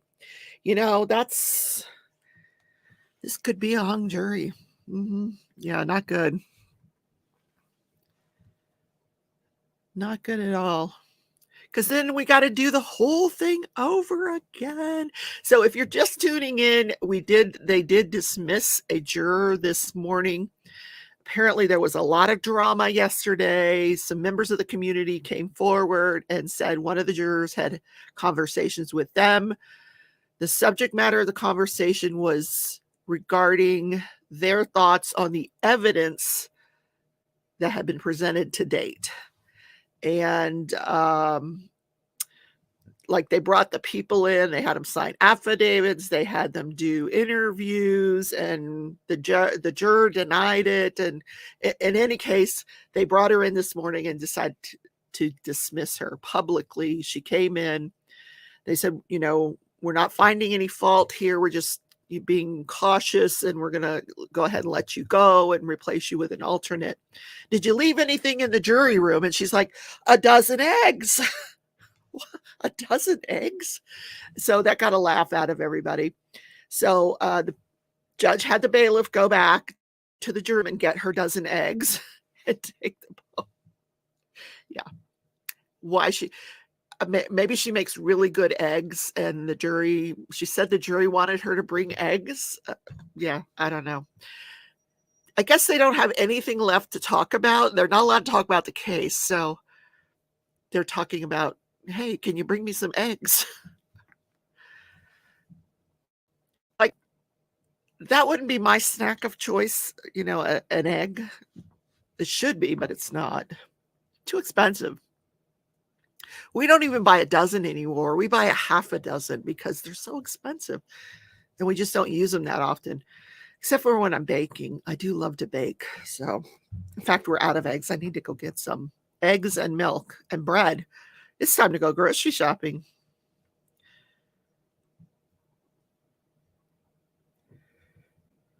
Oh, somebody's delivering something. The delivery person's here. They always got their radio on. That's how I know they're here. I'm surprised the dogs aren't barking.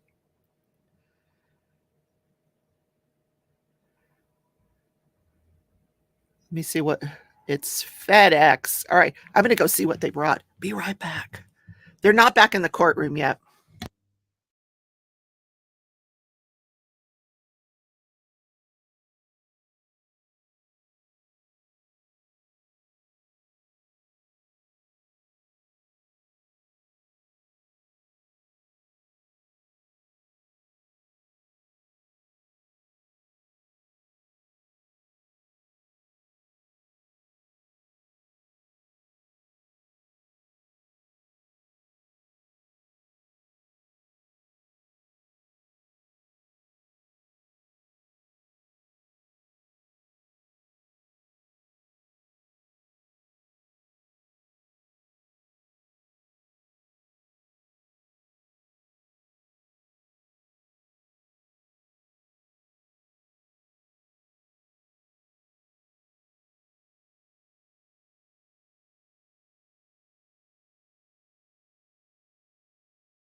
All right, thank you. You may continue. Thank you, Your Honor.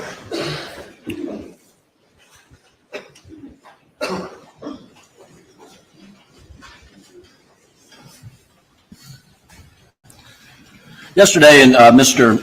Waters' closing argument, he said that the evidence established that Paul and Maggie were murdered with family guns.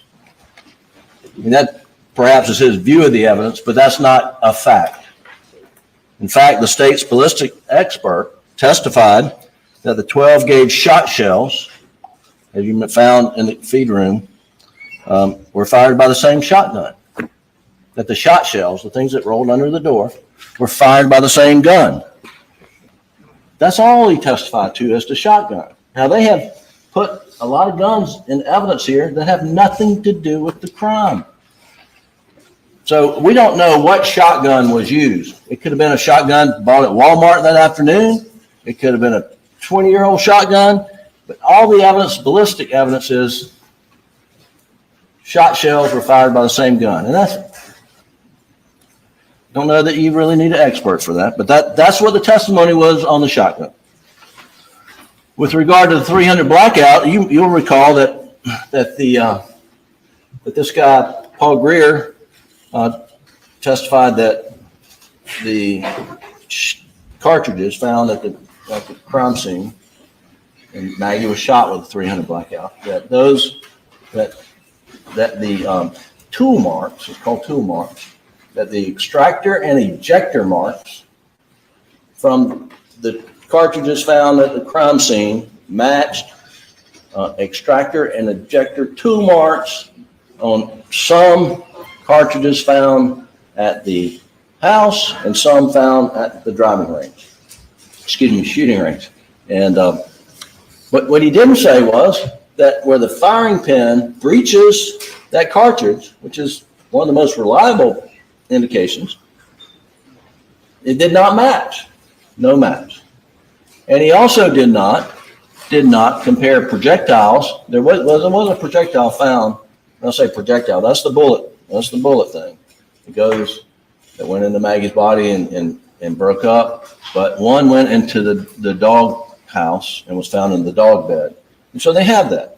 And what they did not do is take that projectile and dig projectiles out of the berm where the shooting range was and compare it to see if they match. And that's the most reliable way to do it. Now, you know, in David Owen's notes, he said that the ballistic expert can't be 100% sure until you have the gun. And you heard my cross-examination of this tool mark ballistic examination is somewhat soft science. It's come under criticism. It's what they rely upon. Not every investigative lab relies upon it. That's what they did here, but it's not gospel. It's not gospel. Another thing about the 300 blackout, he in his closing, Mr. Waters repeatedly said that Alec bought it. And I assume we're talking about the replacement. I don't know. Alec bought it. Well, Alec didn't buy it. The evidence in the record is Maggie bought it. And he kept saying it's the defendants. And it's not the defendants. The replacement 300 blackout, which frankly no one had seen Paul with it in quite some time except Will Loving on one occasion in sometime in March. It was Paul's gun. It wasn't Alec's gun. Paul's gun. At one point in time during his closing argument yesterday, Mr. Waters reenacted a shooting scenario, if you'll recall. And I'll do my best, but he stands up here and he says that Alec shoots Paul in the chest one time. And 999,999 times out of a million, that person is dead. He puts his shotgun down and he has a 300 blackout right here because he is so smart and so diabolical that he's going to stage it so it look like two shooters. So he's got a 300 blackout here, a shotgun that he just took his son out, but his son was 1 in a million, he says. 1 in a million comes this way, so Alec has to put the 300 blackout back down, pick up the shotgun, and shoot Paul. Where in the world does that scenario reside other than in Mr. Waters' mind? It doesn't. It doesn't.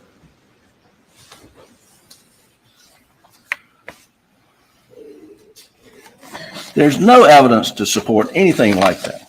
None. And the fact that he has to go to such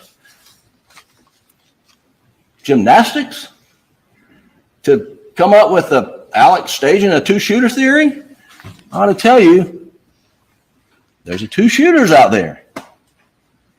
I ought to tell you, someone to do that. Another curious point in Mr. Waters' closing argument yesterday involves Paul's intuitive talents. You will recall that Alex informed agents that Paul was an intuitive little dude. Refer to him as a detective. That Miriam Proctor, Maggie's sister, said that Maggie referred to Paul as this little detective, her little detective. And particularly when it came to trying to root out whether Alex was still doing drugs. And then he just sort of left it there. Sort of left it there for you to then take it and run with it as if oh, Paul must have found Alec using drugs. There must have been a confrontation down there at the kennel, and that must have been what happened. Now he didn't go that far in his argument, but he laid it out there for you to run with. But that was clearly the implication. And I want to tell you first, there are no facts to support that. None whatsoever. Let me add another scenario that's equally as plausible. What if Paul, the detective, learned the source of drugs that were being sold to his dad? What if Paul, the detective, goes to that drug source, says, cut it out. It's my dad. You're ruining my family. And if you don't, I'm going to tell on you, turn you in. And what if source is a member of dangerous drug gang? No, I won't object. Stay. Well, the point is, there's no more evidence to support it, and there was no evidence. Those were just plausible scenarios that they were throwing out to you, and that you could think up many equally plausible scenarios.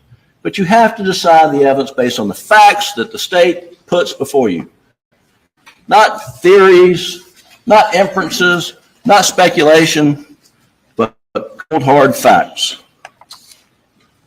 Mr. Waters also said that Alex, the master liar, accused Shelley, Smith, Blanca, and perhaps another witness of lying. He never did such a thing. He never accused anybody of lying from this witness stand.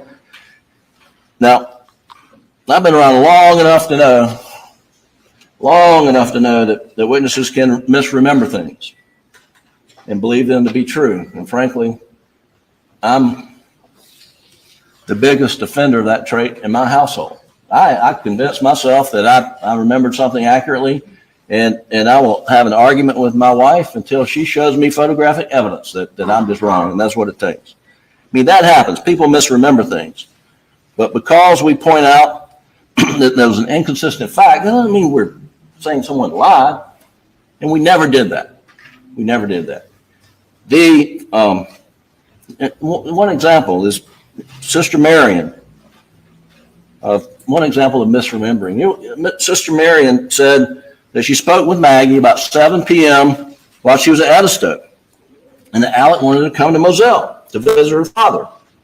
Well, we know that her recollection is mistaken because we have cell phone records, we got FBI records, we got her phone bill, we got that shows she was in Mount Pleasant and then she was traveling to Moselle around the period of time where Sister Marion thought she was at Edistoke. Did not happen. That doesn't mean that she's lying about that. Absolutely not. That's just how she remembered it. And she also said that when she talked to Maggie, that Maggie was going to go over and visit Mr. Randolph at Alameda. But we know from the records that Mr. Randolph had already been readmitted to the hospital. I mean, that's in the records. And that Maggie knew it. We've got Maggie's text to Blanca, I think in the day, saying they're putting Mr. Randolph back in the hospital. We're scared for everybody and hope Alec doesn't go down to the hospital. Well, no reason I'm pointing it out. This is how Miriam remembered it. But if she remembered it incorrectly, and that happens, because we point stuff out like that, we're not saying they're lying. Now, in the same with Shelley and the blue tarp, she remembers something. We're not sure what, but the evidence clearly is she says it was on Wednesday, June 16th, and we got FBI cell phone forensics. We've got records. And we got testimony that Alec is in Somerville. He spent the night with his in-laws, the Brandstetters on Tuesday, and he stayed there toward the end of the week, and then they went to the mountains at Kiowee. So Alec could not have been knocking on the door of the Alameda house on the morning of, and Barbara Mixon came in and told you that she relieves Shelley. Shelley works all night, leaves, and goes to work at the school district. Barbara Ann comes in at 8 o'clock and relieves Shelley. And as Shelley recalled it, as the tarp was laid out when she left for work. Barbara Ann came in and said, I didn't see it. No time during that week that when I worked was there a blue card. I mean, you know, Shelley remembers something, but she's not a blue raincoat, and it's certainly Alec could not have come over there on Wednesday. Now Shelley also says that he spoke to me about times, and that bothered me. I called my brother. We're not disputing that, but what she didn't say is Alec told me to say I was here in 45 minutes or things like that, and it doesn't make. I kept saying, you get my phone records. You get my phone records, and you'll know exactly what time I was when I was there.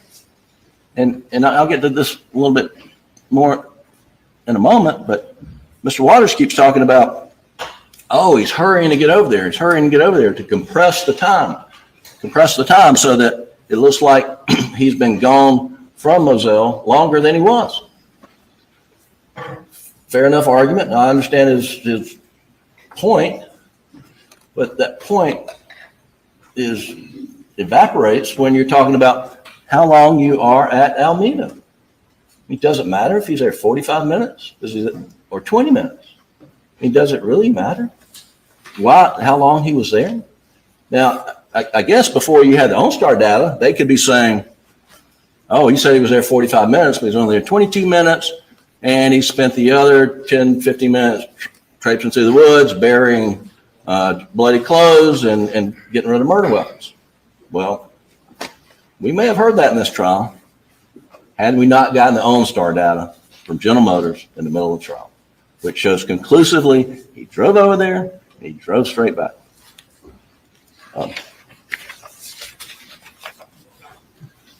Another small point, he said there's biological material on the Polaris. I don't think that was ever tested. It certainly looks like it. But what we've learned in this case is things aren't always as they seem. They thought they had blood on the shirt. Turns out there's no blood on the shirt. And that this biological material showed that Maggie was running toward her baby. Now, I don't know that there's any evidence which way Maggie was running or what she was running to. There's not. I mean, it's a fair inference. And everyone who knows Maggie would know that's what she would do. And we're not disputing that would be her mother instinct. And did that probably happen? It probably did, but it's just to state it as a fact. There's no evidence of that. Now, one thing he also said, the cell phone backlight turning on. And I don't have an Apple phone, but so here's the issue, and mine won't do it because I don't have an Apple phone, I don't think, but if you take a phone flat and pick it up, light comes on. And why is that important? Why is that important? Like I said, I'll probably turn this phone off. And if I'm making a point that you all know the answer to, I apologize, but it's important that you do know the answer. Why this is important. It's important because now that we have the OnStar data, we know Alec drove his Suburban by the spot where Maggie's phone was found at 9:08. Now, there's probably some seconds in there, but 9:08. And we know that her phone is in the woods at that point. So the question is, did Alec throw it out the window at 9:08? And the answer is, no, he didn't. Because if you throw it out the window, at a minimum, the display light's going to come on. At a minimum. And when that display light comes on, it registers. These phones say a lot. I was lesson learned in this case. It registers in this Knowledge C database, and it says display light on. And it has a time that the display light came on. Well, on Maggie's phone, the display light does not come on at 9:08. Okay? So, means Alec didn't throw the phone out. And yesterday, Mr. Waters says every single expert testified that the backlight comes on and sometimes it doesn't. when the phone is raised aggressively. That's not true. Only one person testified to that. And Mr. Manigault, who, over the weekend, he works for Charleston County Sheriff's Department. I don't know why they didn't get SLED agent to do it, but he got a phone similar to one that Maggie had, not Maggie's phone, had software, well, not the same version as Maggie, and he spent all weekend throwing the phone on the ground to see what would happen. Or many hours of the day throwing the phone on the ground. And he comes in here and says, hey folks, sometimes the light comes on, sometimes it doesn't. Well, our expert, Mika Sturgis, says it comes on. It comes on. That's what we're talking about. That's what we're talking about. But folks, we wouldn't even be having this discussion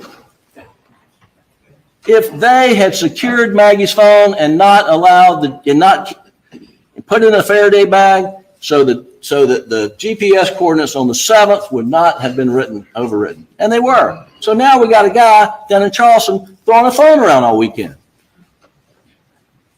Because they are desperate to prove Alec threw the phone out when he went by the ring. They got no evidence of that. In fact, the evidence is the contrary. He did not. And the evidence supports everything that he had said from the day he had that interview or a couple of days. You get the OnStar data, you get GPS data, you get my GPS data, and you'll know I'm not traveling with her phone. Never got it, wrote over it, and now we've got a guy tossing a phone in an office. Doesn't even work for SLED. Not every expert says that. The guys even said that's not his area of expertise. So, let's see if I hit all. Oh, yeah. The last one's about me. Mr. Waters says that I did an HBO interview in November 2022. And he references some things I said in the HBO interview. Well, I didn't, and he knows I didn't. It's fine about. There's an HBO special. I am on it. I'm not telling anybody to watch it, but that was filmed back in, I don't know, spring, summer of 2022. I'm well before he was charged with murder. I'm not on TV talking about his murder charges, but he wants you to think that, and I don't know why. And I took a little bit offensive to that. I really did. And we object. So he was. I was not being interviewed. Objections overruled. Not being interviewed in November 2022. Not.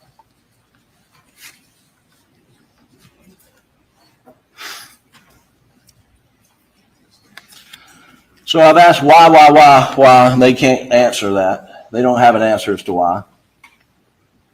Now how?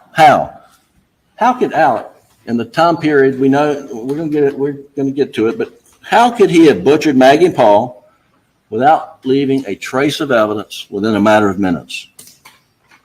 How? We went from why, now how. And the answer to the how is he couldn't. But this is the wrong question to be asking yourself. Because the question that you are tasked with answering is, has the state presented evidence that proves beyond a reasonable doubt showing that Alec butchered Maggie and Paul without leaving a trace of evidence, all within a matter of minutes? In a matter of minutes. Have they proven evidence? Do they present evidence of that? Proof beyond a reasonable doubt. He was able to make bloody clothes, bloody guns, who knows how much, whatever, disappear in a matter of minutes without leaving a trace. Without leaving a trace. Of course they haven't. A reasonable doubt is doubt that causes a reasonable person to hesitate in one of the most important decisions of your life. And here, there's no direct evidence of Alec doing anything other than he's at the kennel, 844, and it's just pleasant family talking about Bubba the dog getting a chicken. So the state's trying to weave this story of his guilt based upon circumstantial evidence. And the judge will charge on circumstantial evidence, and I have no dispute with what the state put up here yesterday, because that's the law, and you're going to get it. He's going to give you the written document with the charge. And you will see in there that when they rely upon circumstantial evidence, it's as good as direct evidence, but there's some things that it has to do to be as good as direct evidence. And what it has to do, the circumstantial evidence, is that the circumstances must be consistent with each other, and when taken together, point conclusively to the guilt of the accused beyond a reasonable doubt. And if these circumstances portray the behavior of a defendant as suspicious, the proof has failed. That's circumstantial evidence. So what are the circumstances that the state relies upon? Well, he was at the kennel at 8:44. Paul last used his phone at 8:48. He replied to a text with a friend about a movie recommendation. Maggie's phone locked for the last time at 8:50, actually 8:49 and 50 some odd seconds, but 8:50. But however, her phone recorded significant steps around 8:55, and we're going to see that. And her phone tried to activate the camera at 8:55, and it registered an orientation change at 9:06. And I think you pretty much understand the orientation change, but when the phone goes from landscape to portrait, or this is beats me, but goes from that to that is an orientation change, and the phone will tell you. So it did that at 9:06, and they've got 300 shell casings, the extractor and ejector markings matched with casings found around the house and shooting range. So that's pretty much it. And then of the circumstantial evidence of his guilt. Now they want to say, well, he lied about it, so it's consciousness of guilt. But I'm talking about what evidence they have, put all the circumstances together, prove he shot and killed Maggie Paul, and that's pretty much it. And how have they established the time of death here? Solely on cell phone use. And using the phone or not using the phone doesn't dictate or define whether you're dead or alive. I mean, I'd say most everybody in this courtroom does not have their phone with them right now. Under the state's theory, as I mentioned before, if they die while they're not using their phone, then they're dead the moment they stop using their phone. That's what they have here. That is their case. There are a number of reasons that Paul would stop using his phone. First, so I got two testimonial clips, one from Rogan. Remember Rogan Gibson? If you'll play that quickly, Doug. This is Rogan testifying about Paul's phone.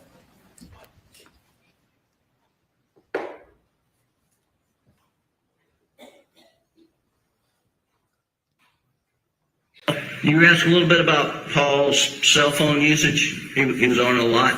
He was on it a lot, yes, sir. Yeah, and Who's testifying? and did the battery get down? Okay. All right. What is the objection? Not showing the witness, they're showing the defendant while the witness is testifying. I think the testimony What's was. the legal basis for the objection? All right. Mr. Griffin. It's a clip from the live feed of this trial, Your Honor. I can't control who is being depicted, but it's my voice asking Rogan. Been in trial. How many weeks? 6 weeks. So we're not going to replay the trial. No, sir. It's a clip of a few seconds.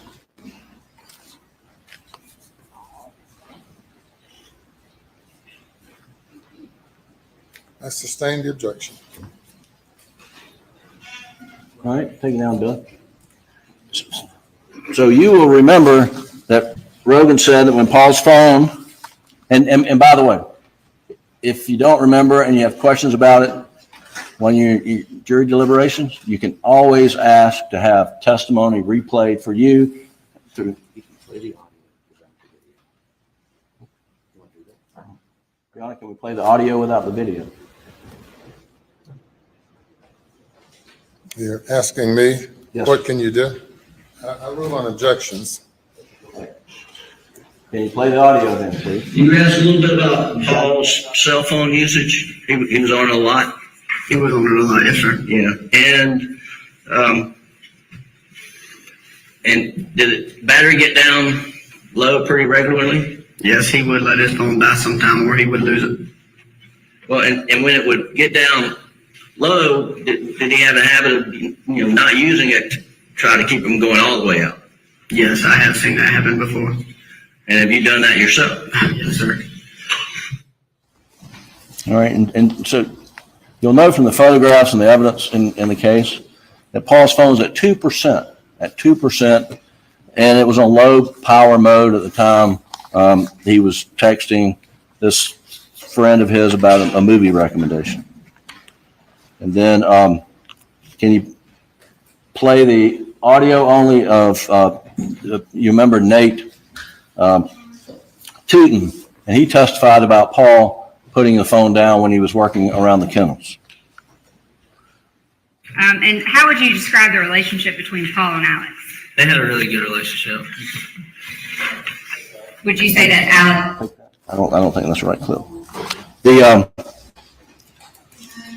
So Mr. Tootin testified that when Paul would work, he would put the phone down, forget where it was at times, and that it was pretty common for him to put the phone down at the kennel so he wouldn't get it wet. And you recall Dale Davis, they brought him to the stand. I think they brought him to the stand to make it seem like the hose was unraveled and then it was used and put back. And we know from the video, and you can see it again, the dog kennel video, we pointed out the hose is on the ground outside Cash's kennels. And Mr. Davis says, yeah, that was not how I left it. Someone had put it down. And then I'm going to show you.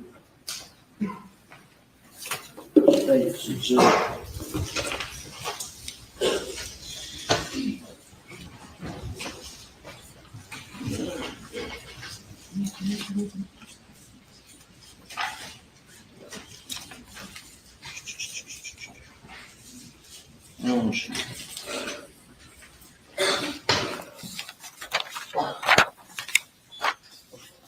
Got it right here. Doug, can I have the Elmo, please?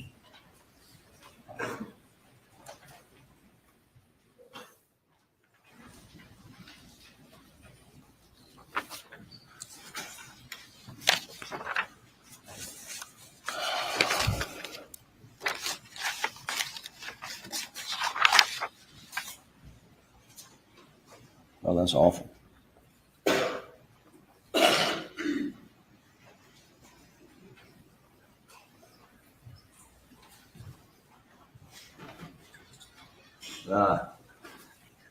Just give it to me, please.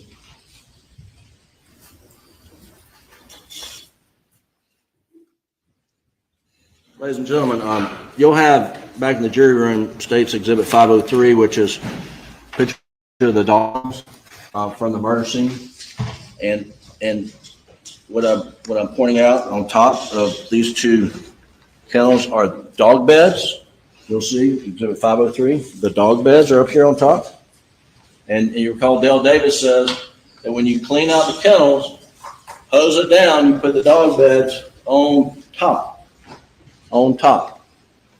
So it's pretty clear from these photos, this photo, that Paul and or Maggie had sprayed out those dog runs and put the dog beds on top, and put the hose away. Alec testified that Bubba and Grady had on collars, and we see the collars in States 45. And so their collars hanging here, but their collars hanging here, and then there's collars here. And the dogs don't have collars on them in the dog picture. So it's a fair conclusion that after Alec left, when he said he left, that Paul puts Bubba up. Paul puts Grady up after cleaning out the kennels. And then he goes back into the feed room to get his phone where he was confronted. Or sometime later it happened. I don't know. But they are relying upon cell phone usage for time of death. The coroner said he did the armpit test, which is no test at all. It's just a guesstimate.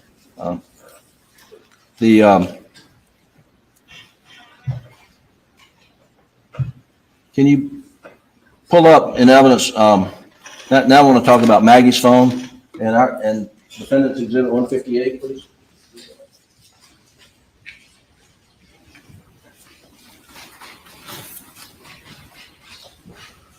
So this is Maggie's phone timeline that we put in evidence, and this is going from 8:49 to 9:07. And if you'll just walk through it, you'll see at 8:49:26, last text message read by Maggie. Okay, go to the next one. 8:49:28, backlight off. Go to the next one.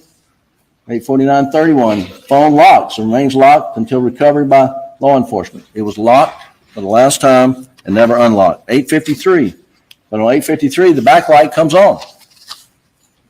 Backlight comes on. It's being manipulated. 8:53:12, orientation to portrait starts.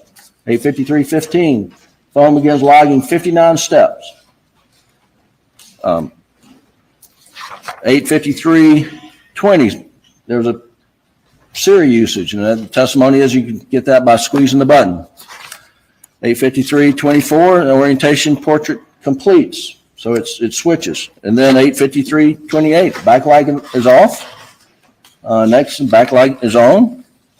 Backlight is off again. And it's on again. Keep going. And then 8:54:34, camera use starts. It's activated by touching the camera icon or by swiping left from the lock screen. There was a question as to whether that could be from facial recognition, and Lieutenant Dove said that information resides in the Knowledge C database, but he did not look for it. Micah Sturgis, our expert, looked for it, found it, and came and told you that was not a facial recognition miss. It was from intentionally activating the phone only for 1 second. Go to the next slide. Camera usage ends. Go to the next slide. Orientation of landscape starts. 8:54:44, it ends. And then 8:55. So the point is, there's a lot going on with Maggie's phone at around 8:55. Keep going. Keep going. And then at 9:03, the backlight goes off.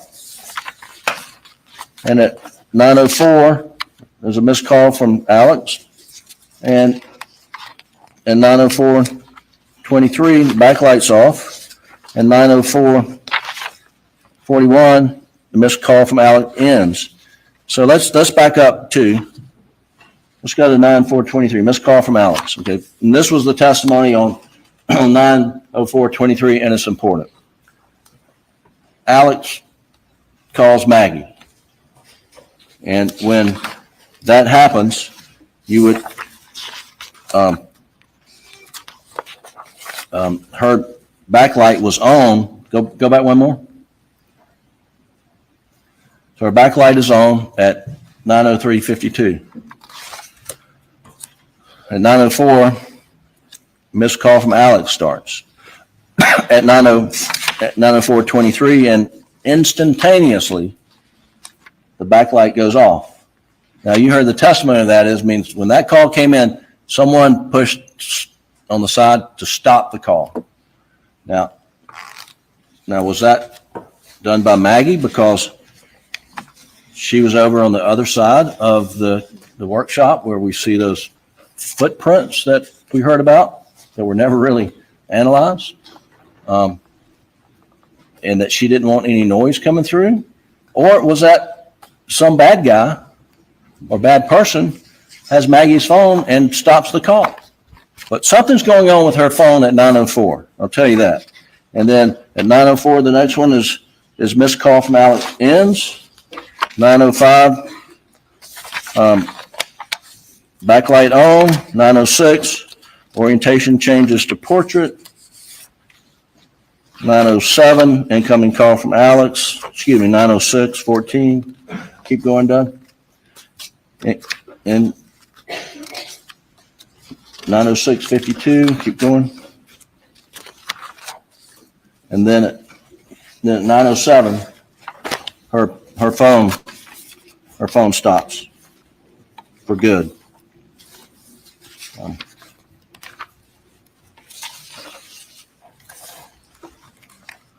Now, one of the things that you heard in this case is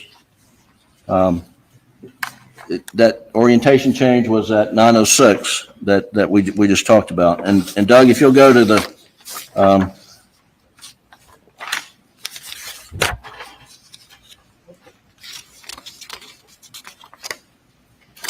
if you go to defendants 156, please.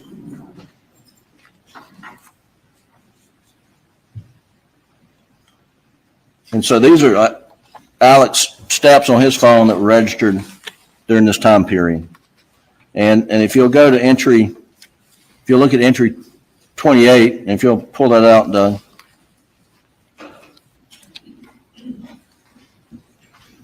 All right, so 28, this is between 9:02:18 and 9:06:47.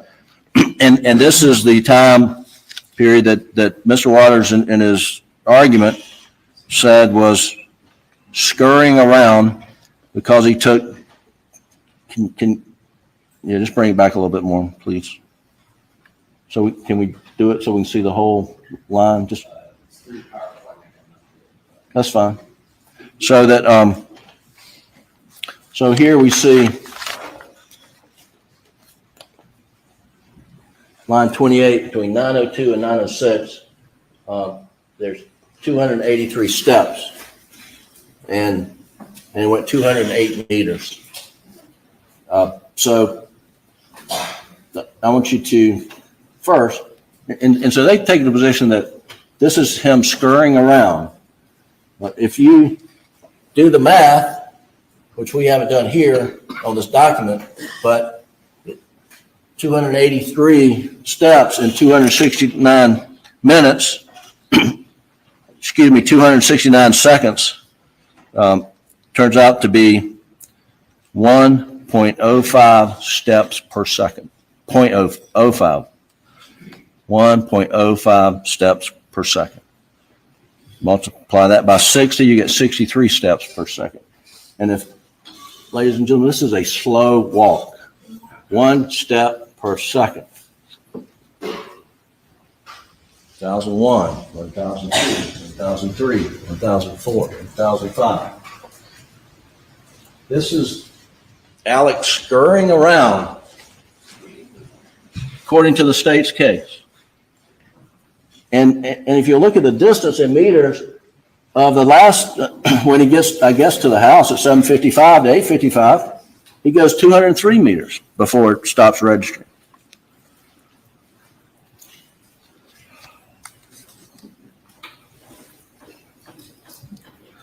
And then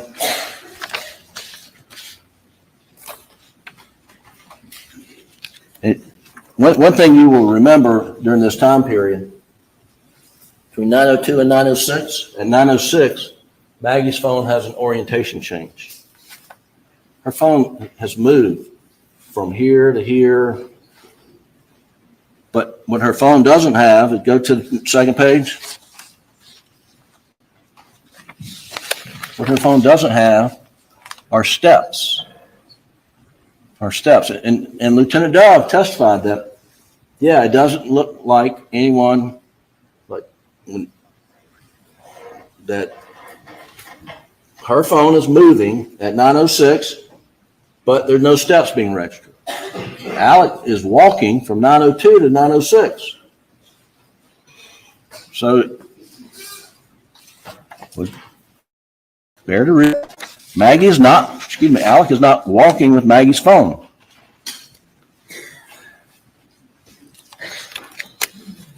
That's the timeline data that I wanted to review with you. If you'll go to Exhibit 524,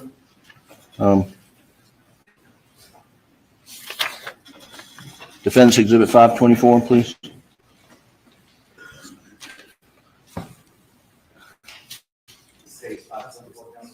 I think it's, yeah, State's 524. I'm sorry. Do you have that? So if you'll go to the slide where no, sir, not 38. Do you have the whole document or you don't? Oh, yeah, we'll drop that. Okay. Well, I mentioned earlier, and so State's Exhibit 524 is all the OnStar data. You will see there that he goes by the spot at 9:08 where Maggie's phone was found, and there was testimony that he sped up after he went by there. He sped up to like from 42 to 45 and went back down to 44 miles an hour when he went by there. He's not speeding up when he goes by the area where Maggie's phone was found whenever it was tossed. And then they have, a chart or slide that talks about how long it took him to get over there and the speeds that it took. And Mr. Waters was arguing to you that compressed the timeline.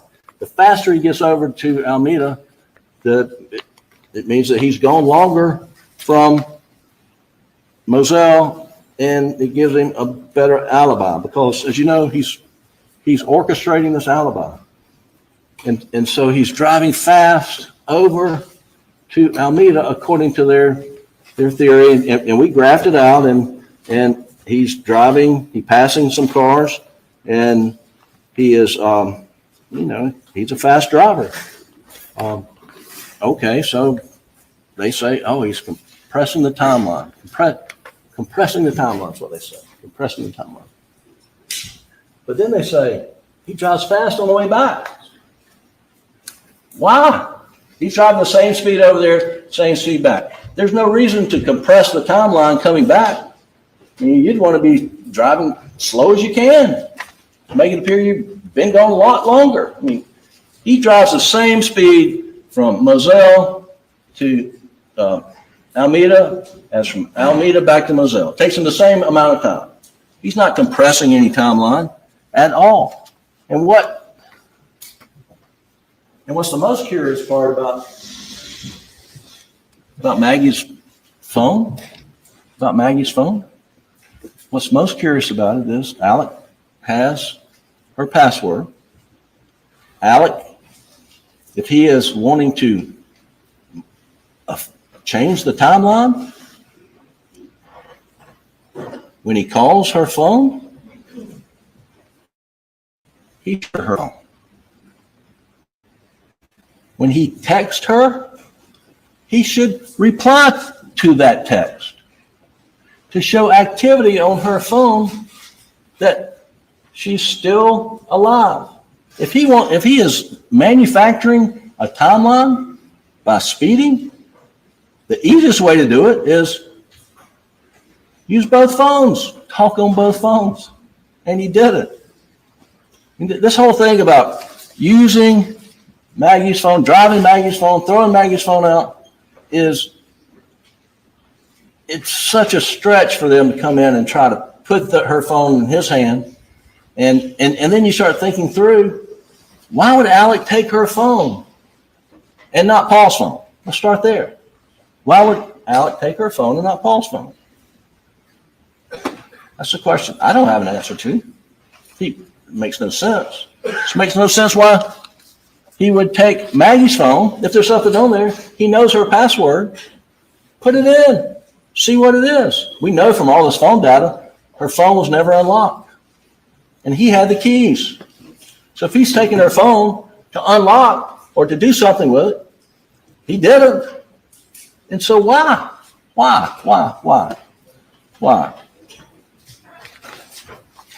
And these are circumstances that have to be consistent with each other and have to point conclusively to the guilt of Alec Murdaugh, beyond a reasonable doubt.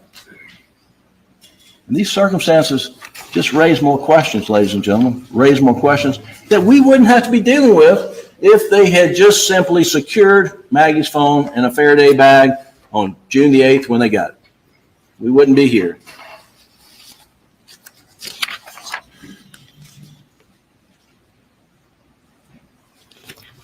So we do know from the timeline that Alec left the property at 9:07. Were they killed before he left? I don't know the answer to that. But we do know that if he was in the house when the shots were made down at the kennel, that he would not have heard them. We had decibel testing from Mr. Sutton. Now they were angry with Mr. Sutton's angle test. They were not angry, but they challenged his conclusions on a lot of things. But they didn't touch his acoustic testing. Didn't doubt that. Haven't challenged that. And so if he's in the house and shots are going down, ringing down at the kennel, he doesn't hear it. He doesn't hear it. Now, they say that sometime after 8:44, and they peg it 8:48, 8:50, because that's when Paul last responded to a text from this friend of his, but they ignore the fact that it had to be cleaned up. And I think Buster testified that takes 10 minutes at least to get the dogs in, clean up, and et cetera. And then there's all this 8:55 stuff going on Maggie's phone. But let's take him at their theory at 8:50, after having a pleasant conversation, talking about, is it a guinea or is it a chicken, and Bubba,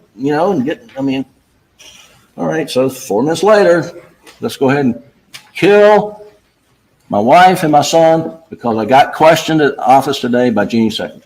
Okay, that's their case. So let's run with it and see where it takes us.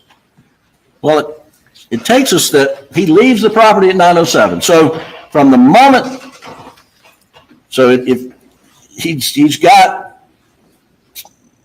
if it happens at 8:50, he's got 17 minutes. 17 minutes. He would have to be a magician to make all that evidence disappear. As you heard, under either Dr. Kinsey or Mr. Palmbach, Dr. Reamer and Dr. Kinsey, Mr. Palmbach, and Dr. Eisenstadt, either way, the shooter's covered with blood on Paul's shooting. And that's what all that testimony was about.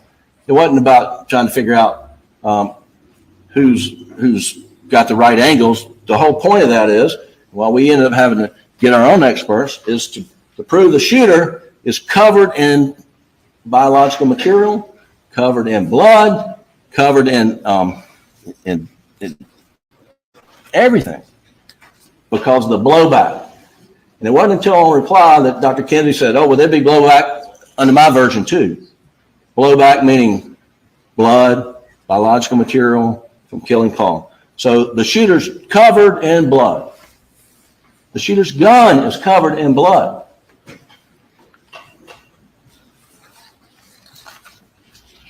And that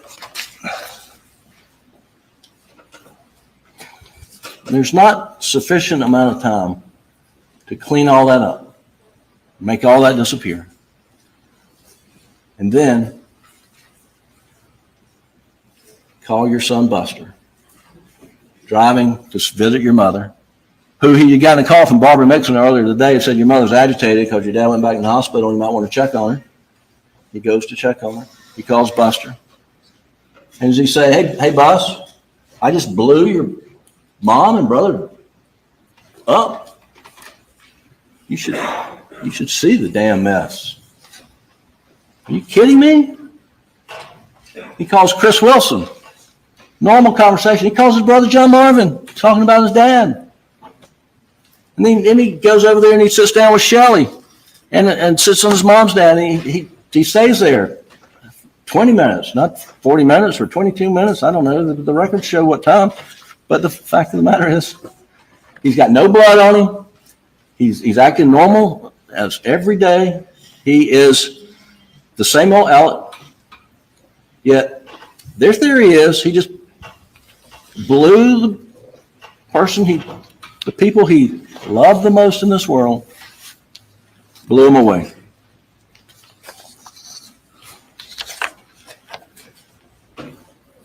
Now,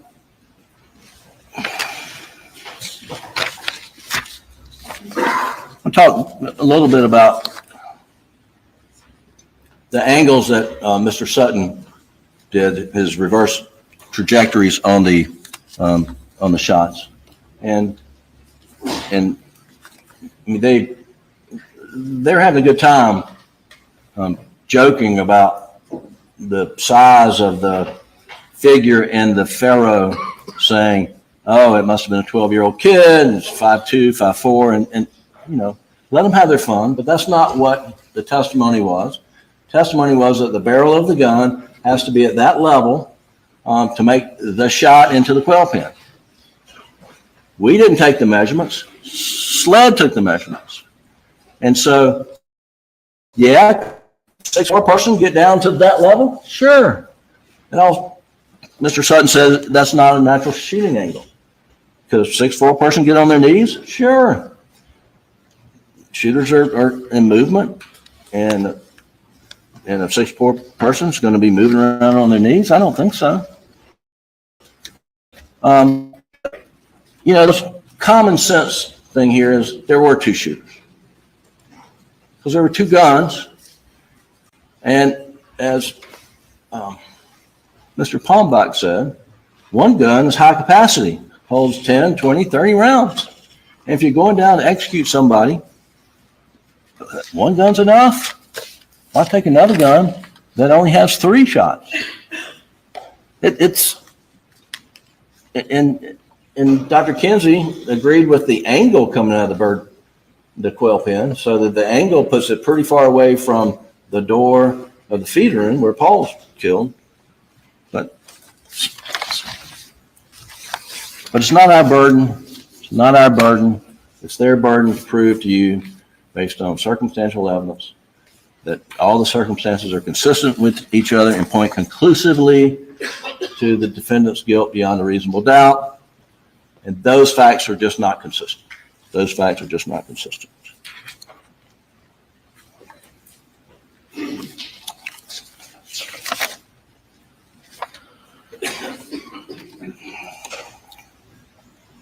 I'll say a word about condition of Paul and Maggie, particularly Paul. I'm not going to show you any photos, but I think you would agree that it was so bad. It was so bad.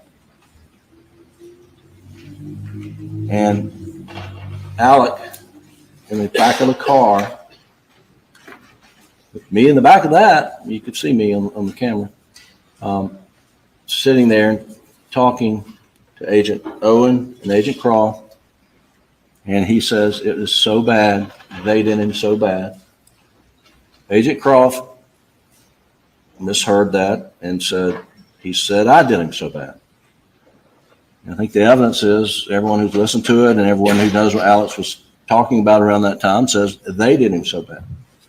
And Agent Owen was in the car, and he doesn't say to you, oh, he actually said, I did him so bad. I think we can put that issue to rest, but that issue points to a bigger question. What would they be saying in this trial if that conversation wasn't videotaped? What would they be saying? We know Agent Croft would be saying, he said, I did him so bad. And then where would we be then? I am grateful to SLED that they videotaped that, so that you'll hear it if you have any questions. I don't think you should, but they did him so bad. That is for sure. Another thing that we're going to clear up right now is Alec's concern for Buster. You heard that, and you heard that in Mr. Waters' closing, that on the then the statements that Alec made on the roadside shooting in Labor Day weekend, where he tried to arrange a assisted suicide, that he told officers that there's no danger to Buster. Of course, there was no danger to Buster because of that roadside shooting, because he knew who shot him, Curtis Eddie Smith. He knew he was trying to get himself killed. But from that, there's going, the reason he knows there's nothing to worry about Buster is because he knows he did it. That's what was just argued yesterday.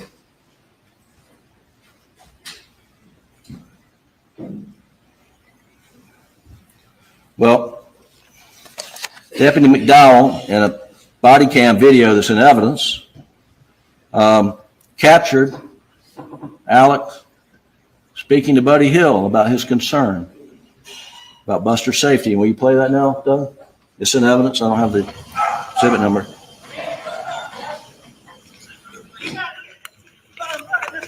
Can y'all get a police officer with my oldest son in Columbia?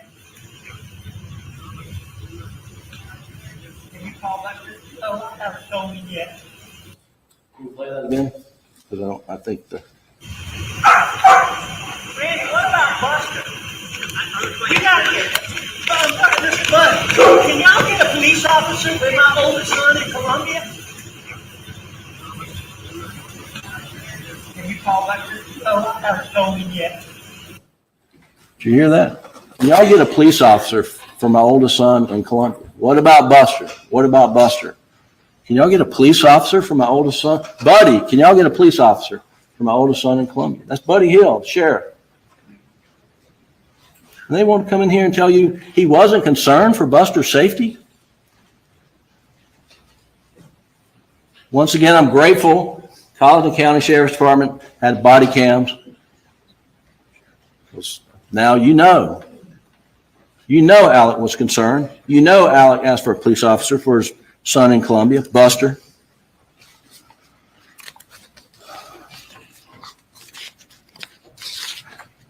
Now I'm almost done, I promise. But I do want to talk about Alec's misstatements about time. Alex told Deputy Owen during interviews that, well, first, Alec's statements about time are not lies. They were just misstatements. And even, like I said, Deputy Owen says people make mistakes about all the, Agent Owen, they make mistakes about time all the time. And they do. Now, Mr. Waters is critical because Alec was wrong every time he gave a time estimate. Turns out, I think Mr. Waters is probably right about that. Whether the time period is inconsequential or consequential, he's wrong about it. And the and we had brought in, Alec had told deputies in an interview that he got home at 5 o'clock, and that's not true. That he went to work that day at 8:30, that's not true. And that and so he is just wrong on times. But what was consistent whenever he had an interview, he said, you get the records, and it will show what time did this, what time I did that. It will all be in the records. And guess what? They are in the records. And when the records show that his time estimate was wrong, they jump up and down. The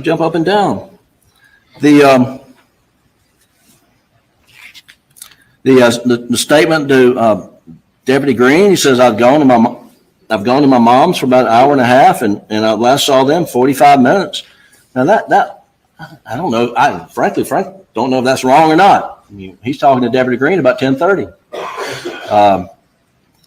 Hour and a half from 10:30 is 9 o'clock. I mean, he left at 9. He left at 9:07. But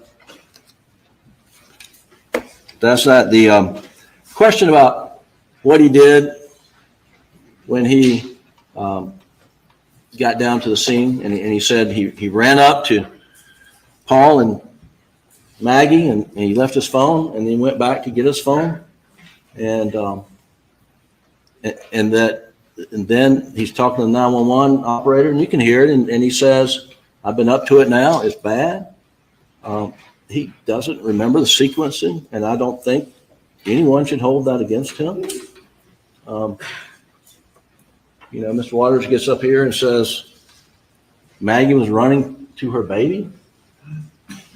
Alec was running to his baby.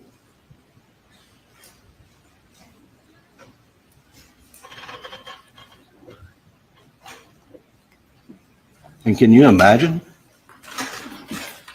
what he saw?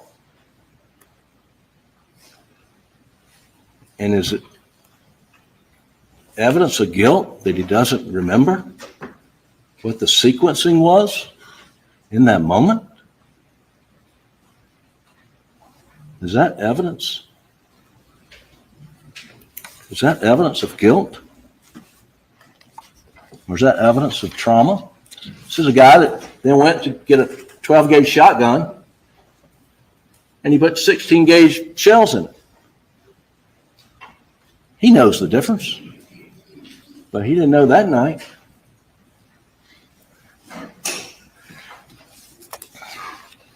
And I'm not quite understanding what the state makes of this. Did he not go up to their bodies? Because the forensic evidence sure speaks to the contrary. What we have is Maggie's DNA all over his T-shirt. And you heard that from Agent Zapata. We have Paul's DNA on his T-shirt. How did he get Paul and Maggie's DNA on his T-shirt if he didn't touch them? If he brutally murdered them, hosed off down there next to their dead bodies, got in the golf cart butt naked, drove to the house, changed clothes, went over to his mom's, goes down, calls 911, then searches for Whaley restaurant menu and checking emails, waiting for the police to show up. How does he get their DNA on his body? Because it's on there. The forensic lab tells you that. Because he went up to them and touched them. And then there's a spot of blood on the Suburban steering wheel that was Maggie's. The Suburban was never down at the kennel, thanks to the OnStar information. I'm not sure that was an accepted fact until OnStar sent their stuff in, but the Suburban never went down to the kennel until after he returned back from Moselle. So we know the blood got on the steering wheel after he checked Maggie like he said he did on the 911 call. And there's a spot of blood on the gun that he went to get. And then the DSR. There's 3 particles of DSR on his shirt, 3 particles of DSR on his shorts, and 1 on his finger. And the SLED agent testified that's consistent with transferred DSR when you pick up a gun.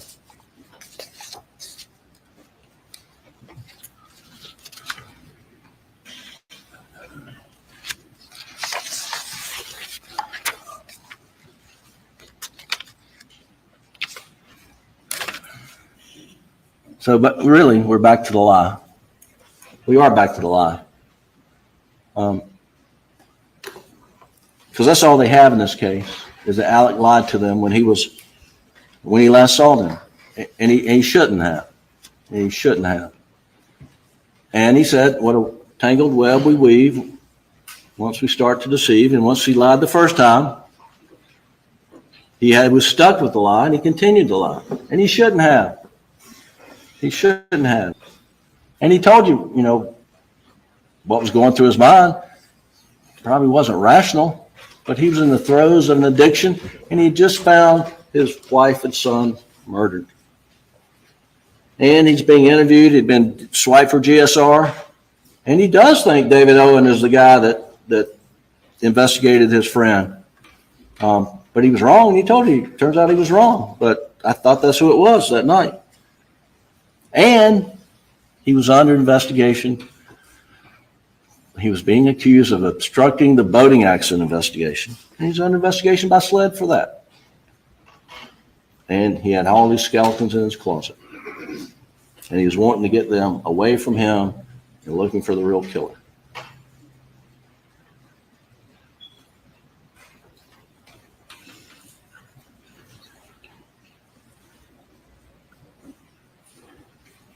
the state in this case has gone to lengths trying to, through a sleight of hand, convince you of this and show you that, and without convince you of guilt, without showing evidence of guilt, convince you that he murdered his wife and son because of his financial misdeeds were going to come out,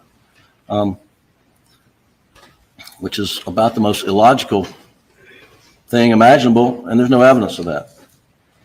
And then the state brings all these shotguns in here, and I'm not going to pick every one of them up, but the forensic evidence on these shotguns is they can't be excluded. Well, okay. They can't be included either, so you know nothing more about these shotguns than you would have the day you showed up for jury selection, because there's nothing to know about them. Can't exclude them, can't include them according to them, but we do know there's no blood, guts, brains on any of the guns that would have been there from the shooting under everybody's interpretation of how Paul was murdered. They want you to think that because you own guns, that you should be viewed differently. I don't know what else to make of that. I don't know what else to make of that. When this trial began with opening statements on January 25th, Mr. Harpootlian asked why. Why would Alex execute his wife and son in cold blood? And here we are, 6 weeks later. And you've heard weeks' testimony about Alex's financial crimes, drug addiction, and lies. But after all that, the state has failed to provide a satisfactory answer to this question. Why? The state cannot provide an answer to this question because the answer is he would not,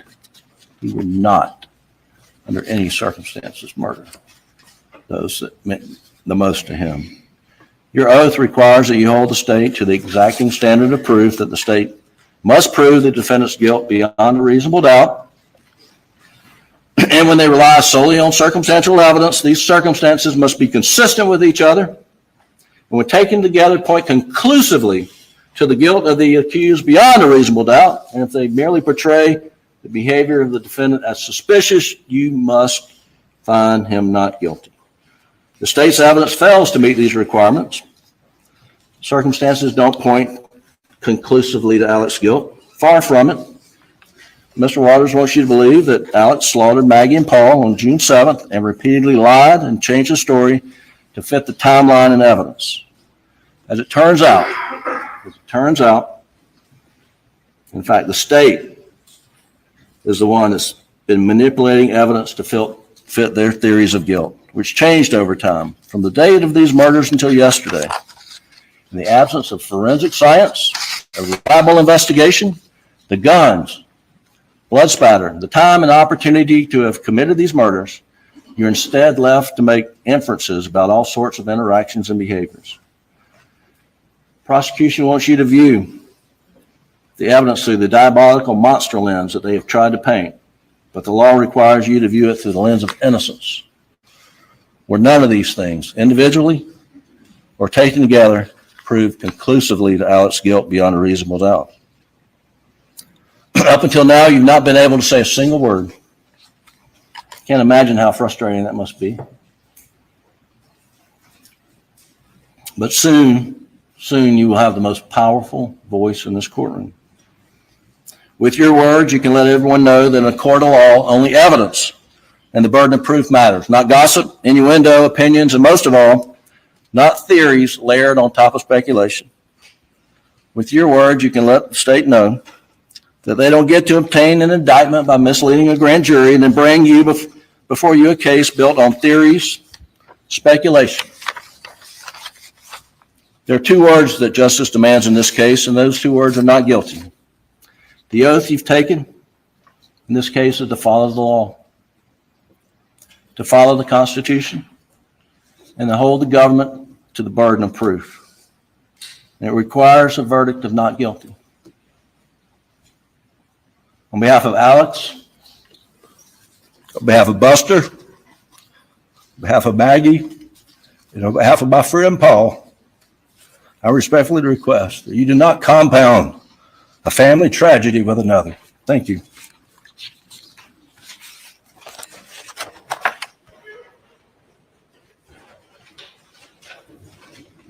Ladies and gentlemen, we'll send you to the jury room for a break. Please do not discuss the case.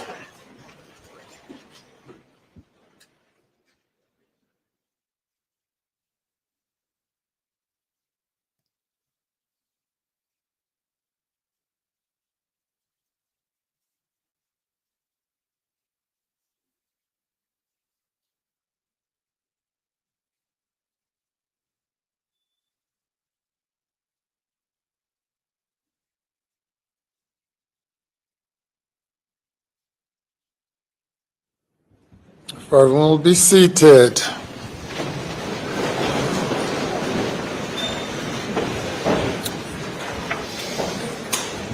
So, Mr. Meadows, are you closing on behalf of the state? Yes, sir. Do you have an estimated length of time that you might go? No more than 40 minutes.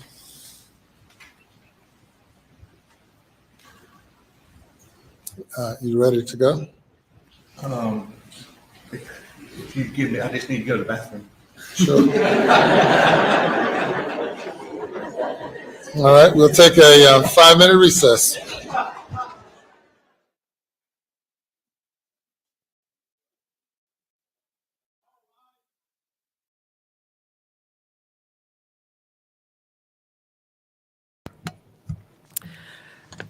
That was so boring. I'm sorry. And not credible. He was really reaching. Nothing but speculation on his part either. And he was getting choked up at the end, Annette. There's one thing you cannot deny, and that's Dick Griffin and what is it? Dick Griffin and Jim Harpootlian. They are friends with Alec Murdaugh. They have been friends with him for a long, long time. Alec's son Paul was charged with driving the boat while intoxicated, resulting in the death of Mallory Beach, and he was being represented by Dick Harpootlian and Jim Griffith. So these guys have known each other, and they are friends, and they are probably convinced that he's not guilty. But we all know Alex is a liar and a manipulator, and he's a people person, and he could probably convince you it was raining if it was, if it wasn't raining, he probably could convince you it was. So the fact that he lied about the kennel thing, that's probably what put the nail in his coffin for me. And frankly, if he had not admitted to that lie, I think the prosecution wouldn't have the case that they do have. So it looks like they're going to try to get in the rebuttal argument before lunch. Typically, this judge has been sending them to lunch about 1:30. Or he may have ordered them lunch so they can eat while they deliberate. That happens a lot too. So maybe that's, he's got lunch coming for them at 1:30 Eastern time. So we'll see. So during that closing arguments, I discovered this mystery diamond painting that I received. Mickey ordered this from, it's called The One with the Diamond Art. I don't know if you guys are familiar with that company, but I discovered that, when I kitted this up, I ran the stickers through the Xyron sticker maker, and, it has the symbol on it, but with these containers, you can only see the top of the container. So I wrote the DMC number on top of the container. So what I've been doing is looking at the chart that's on the canvas, and then I was pulling the DMC number out and diamond painting that. Well, come to find out, I looked at the DMC number on the bottle for the one that I was diamond painting, and it was different. I'm diamond painting an S symbol, and the bottle said T. So I cross-referenced well, long story short, the symbol on the chart and the legend that I kitted up with were different.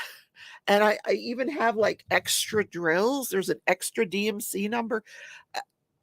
So I'm just going to go by the one that's on the canvas and hope that this turns out right.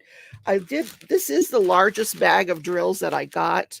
And I kind of peeked at some of the other sections, and it looks like this DMC does match the symbol on the canvas and not the one that I used to kit up the kit with. Somebody's got to tell this company that their canvas and their legend don't match. So it's just really weird. And I hope it turns out all right, but I'm going to keep going with it and see what I can get. But it's weird. So, but it's a new company. These kind of things happen, but they need to talk to their supplier about the fact that it was wrong. The legend they got on paper was not matching the canvas. Very weird.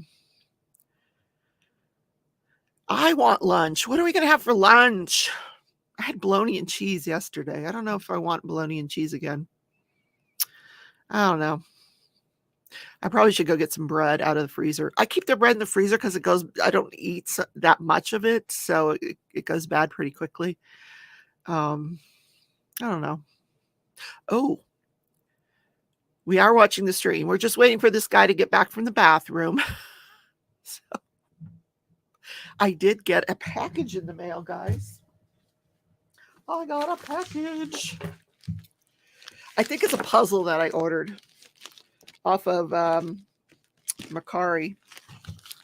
Boy, they taped it really good. Holy moly.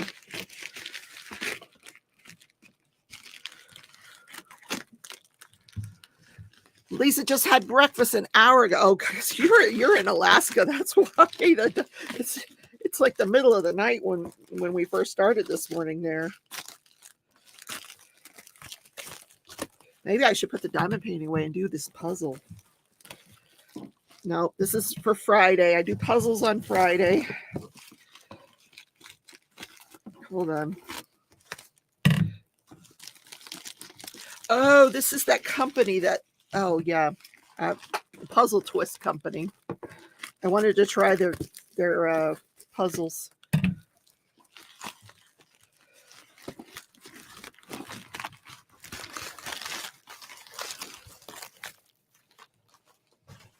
So this company, I am watching the stream. When they come back, I'll go back live. This company is different. It's called Puzzle Twist because the picture that you see is not the actual puzzle. I mean, it is a puzzle with all these cats, but like this black cat might be over here and the yellow cat might be up here. So it doesn't match this exactly. So you just have to kind of not really use the picture when you're doing the puzzle. It's kind of cool. Knit says, interesting. That's a pain, especially when you're doing a mystery, purple tiger, orange tree.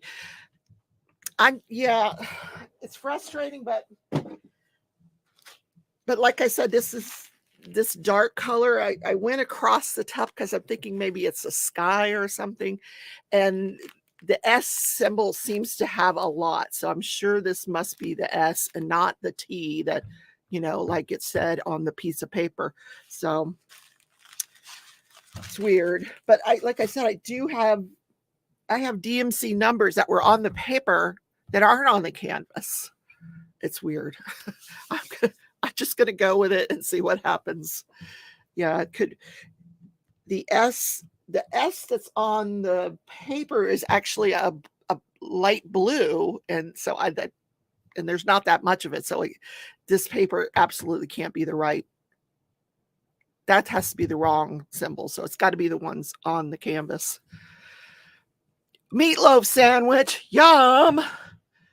Ooh, I could make meatloaf for dinner. I don't think we have any hamburger. I think I'm going to make tuna casserole for dinner. I love tuna casserole. It's a lot of pots and pans, but I don't mind. I'll clean it up as I go. I think I'm going to run to the kitchen real quick and take out some bread.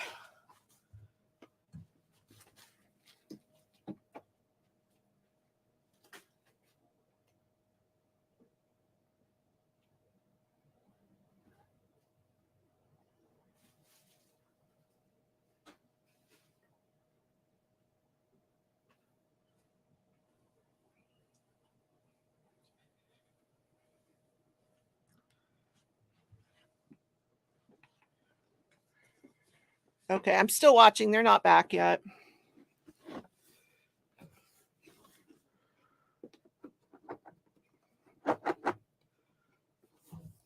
Oh, it's taped. They taped it. Good idea.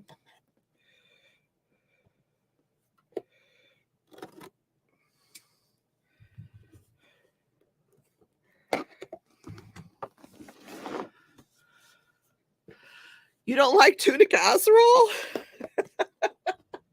I learned to make that when I was in high school, and I love it.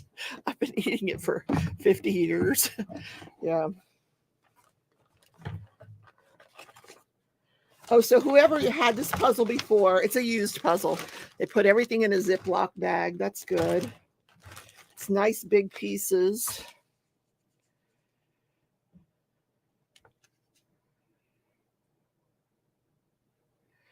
So you have to identify the 25 differences between the box cover and the jigsaw puzzle. How cool is that? That'll be fun.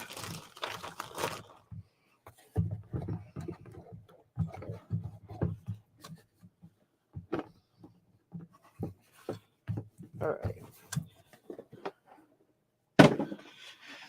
That's for another day. Now my hands are all dirty.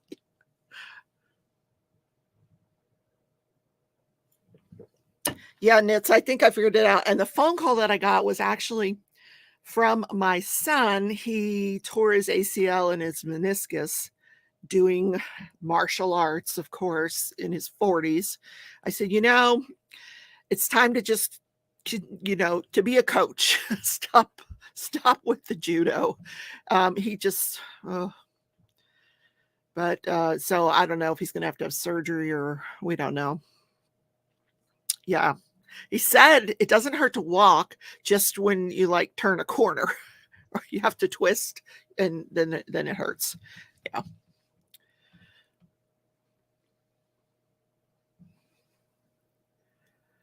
Okay.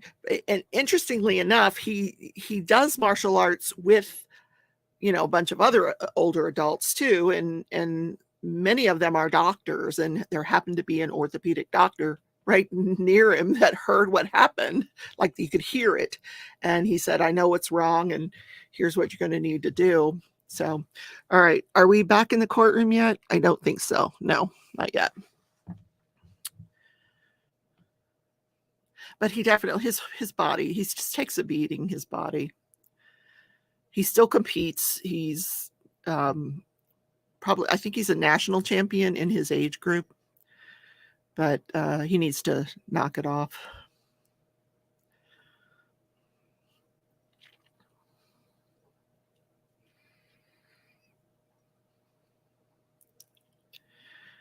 Okie doke.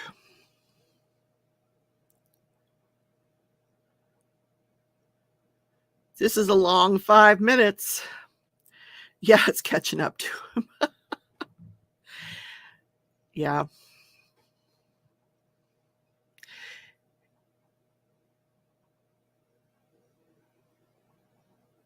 All right, let me see if we're in the courtroom here. No, we're not. They're just showing footage. Yeah, my son, when he was in the Air Force, he did his 20 years. He's retired from the Air Force. He's now okay. All right, we're back here. Here we go. This should be really good, guys. Jury guy there. Can they bring the jury? Now, let's see if he can do this in 40 minutes or less.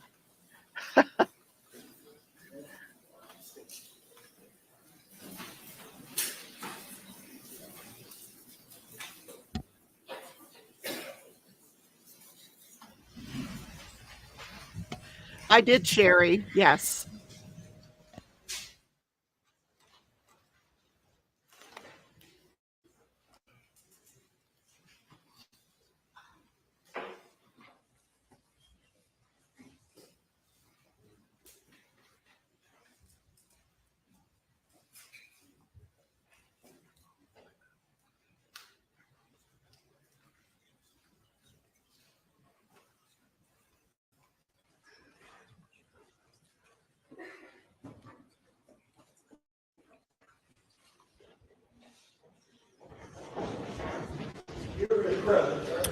Thank you.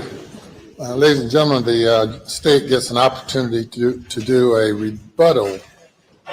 Mr. Metters. Please support.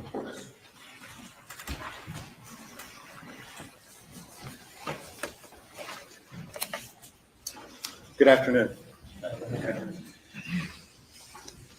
On behalf of Attorney General Alan Wilson, Deputy Don Lincoln, Deputy Attorney General Craig Waters, and this entire team, and I want to name them all, but thank you for being here. Thank you for the attention you've given this case. Being a juror is not an easy job. I'm not a jury watcher. I don't sit and stare at jurors, but goodness knows we've been here 6 weeks. I have looked over occasionally, not to pry, but I've noticed when I have looked, you've all paying attention. So thank you. 6 weeks. Thank you. And I'm not going to be that long.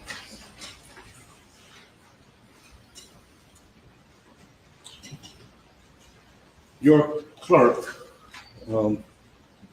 Ms. Hill, has done an outstanding job bringing the world to Colleton County, bringing the world right here with the hospitality, her grace, making everything as convenient as she can. But the one thing she didn't do and couldn't do is give you a booklet on how to be a juror. 5.5 weeks ago when y'all got here, 6 weeks ago, she didn't have that pamphlet for you because they don't exist. There's not a book on how to be a juror, but you have been preparing for this moment in this courtroom to decide this case your entire life. And it's called life. It's called living.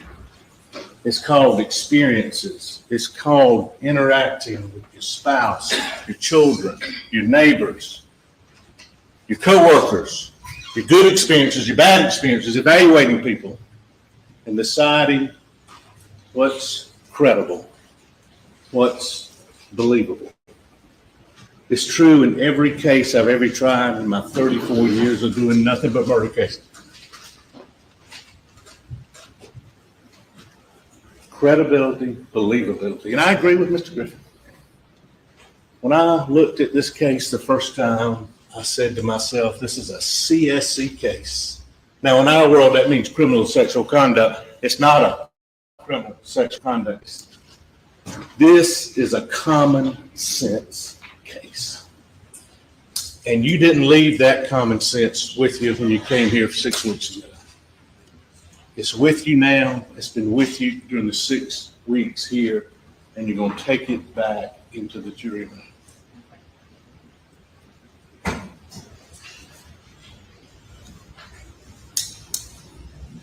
I've been listening yesterday and today, and we all have, about law enforcement didn't do this, law enforcement didn't do that. I think they actually said they fabricated evidence, putting law enforcement on trial.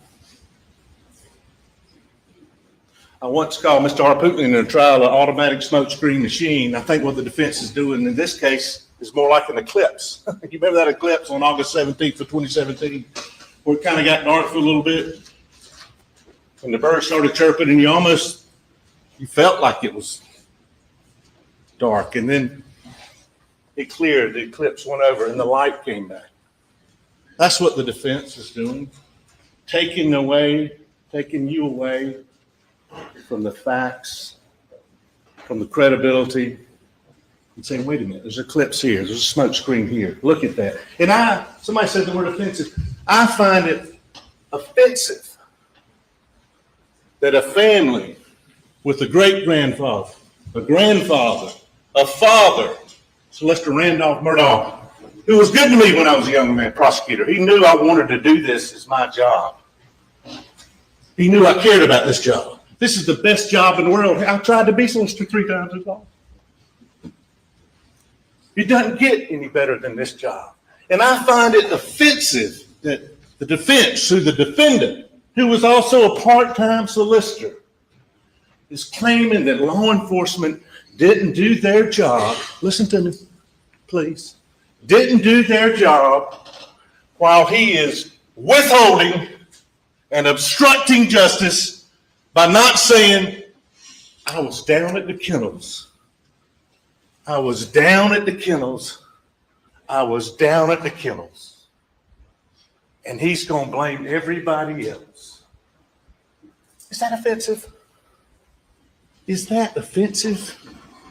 Mr. Griffin said a minute ago, can you imagine coming up on the scene and seeing, can you imagine not telling law enforcement, lying that I was down there and I saw him, I was right there?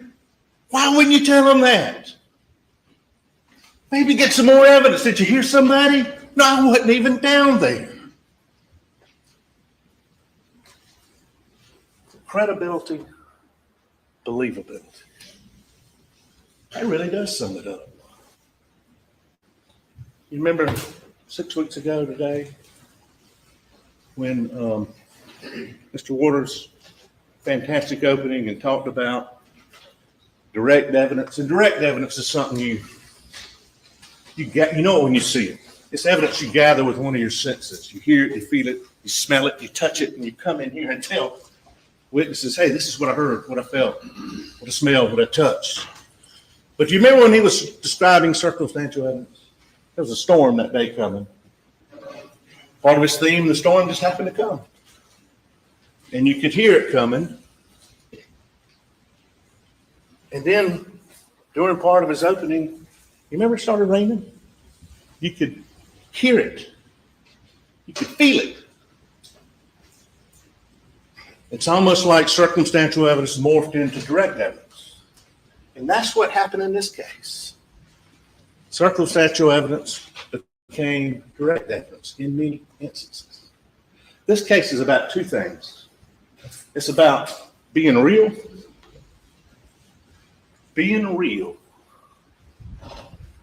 and choices. My mama gave me a book when I was a little boy about the Velveteen Rabbit. He's actually going off to college, dealing with people and learning about people and tough times in life. Go get the Velveteen Rabbit and read it if you haven't already. But she just put in the front of that book, and I love my mama. Always be real. Always be real. And this case is about that defendant never being real. And choices, which I'll get to in a minute.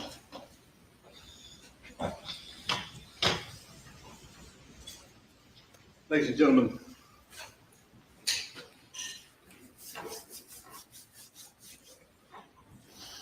they blame everybody but Alex.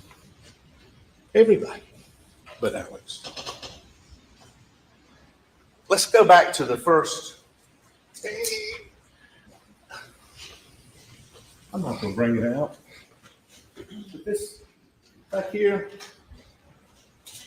the press release was sent out. There's no danger. There's no danger.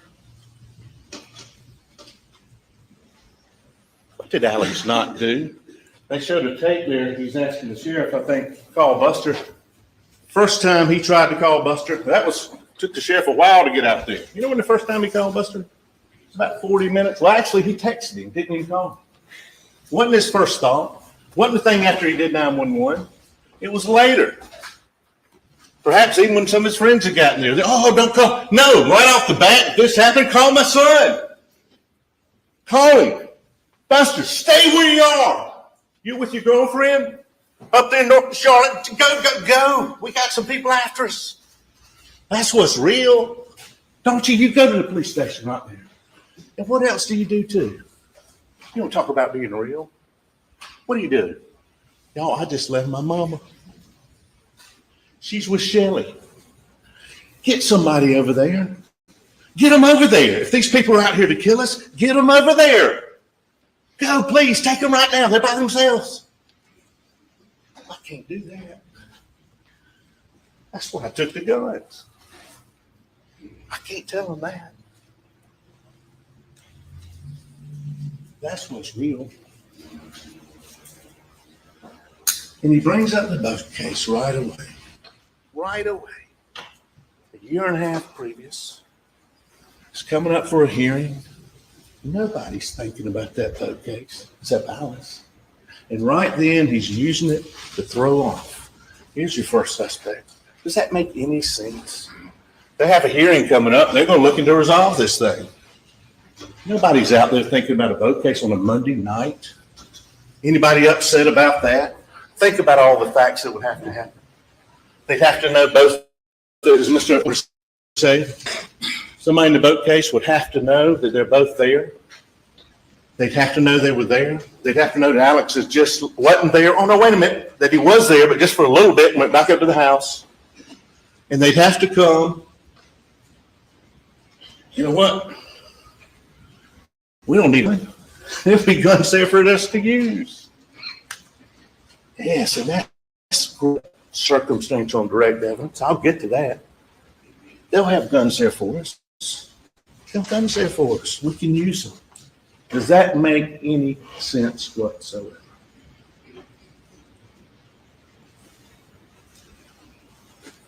Let's talk about murder. Murder is the intentional, malicious killing of another living, breathing human being with malice aforethought. What's malice? Y'all know what malice is? It's the name malice. It's the evil wickedness one person shows to another. You know how long it's got to exist? Just like that. At the pulling of a trigger. Pulling of a trigger. Pulling of a trigger. Pulling of a trigger. Pulling of a trigger. Pulling of a trigger. Malice aforethought. It can be expressed. Rarely happens. I'm going to kill you. Or it can be inferred. It can be inferred with the use of one gun. There's no claim of self-defense here. They're claiming they weren't there. It can be inferred 2 guns. Malice aforethought. And we don't have premeditation in this state. We don't have to prove premeditation. We don't have to prove motive. I think it's been proven. His world was collapsing. Mr. Griffin goes, does that make sense? Did in his mind. His world's collapsing. His world's coming down. This was the only way he could save. The only way he could save Alex. But if you don't, if that motive, well, I don't know, is that enough? Don't know. We don't have to prove motive. We're certainly there. That's one explanation. But if he's down there and he's angry, just don't sound like a real jovial there. Bubba! Don't let me forget about Bubba. Bubba! Come here.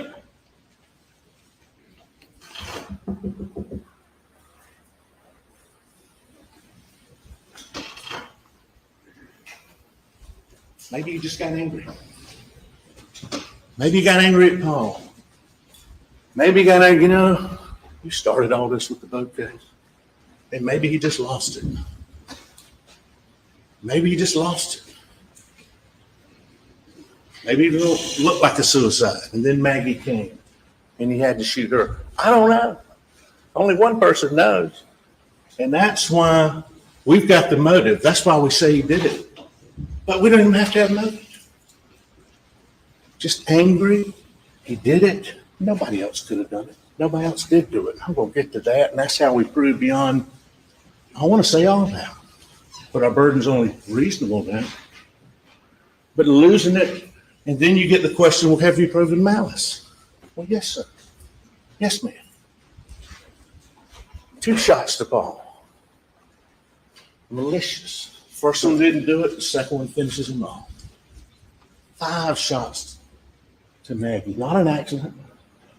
1 shot, 2 shots, 3 shots, 4 shots, maybe 5 shots, depending on whether this one's running through. That's malicious. So if you find he killed him and you get the malice, I don't think there's any dispute in here about that it's a malicious killing. But I've got to go over that with you. malice aforethought. And then the burden on us in this case, as in every case that's tried in this wonderful land of ours, that's why this is so great, I agree with, is beyond a reasonable doubt. I'm going to borrow one of these waters if that's okay. It's not beyond all doubt. If that's the case, this courtroom wouldn't have been here as historically as long as it had.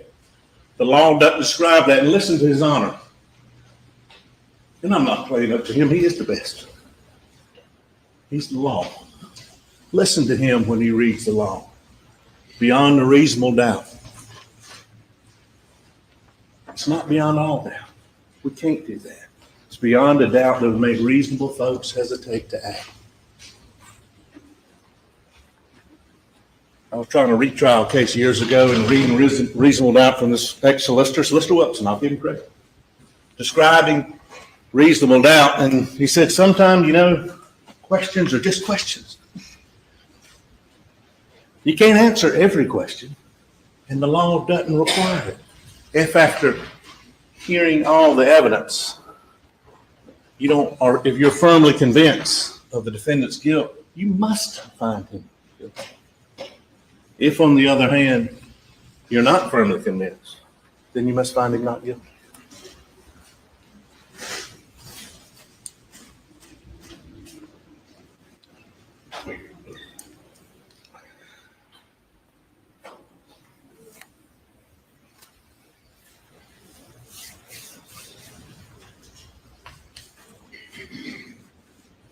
He goes to see his mother. He goes, and you see the OnStar taking him up to the side, over near the smokehouse. We submit to you that's when he went to hide the guns. It's common sense. We submit to you that there's a driveway there, nice pavement. You can go look at it. Nice paved driveway. Submit to you when he came, it was 9:30 at night. Testimony is very unusual, very rare. Kind of funny is Ms. Nixon, who testified earlier, we talked to her recently, didn't remember any of the conversation, but said she called and said he told him your dad's not doing well.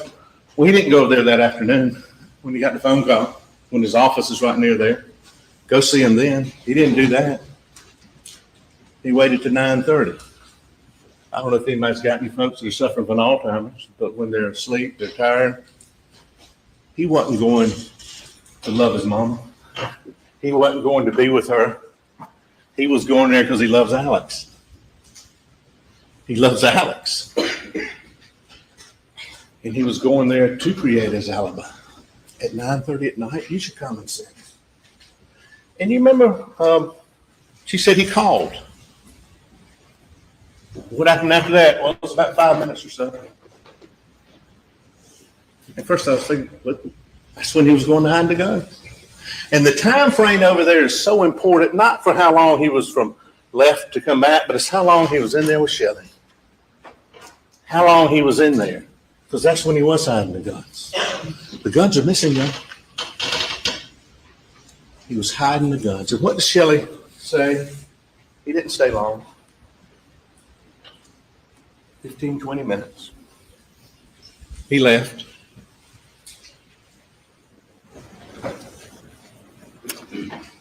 And later that week, later that week, and I don't know which one in my mind right now, I'm so tired. But one of the days she came by, I think it was after the visitation, and he says, Shelley, you remember I was here about 35 or 40 minutes. Y'all remember looking at her up here on the stand?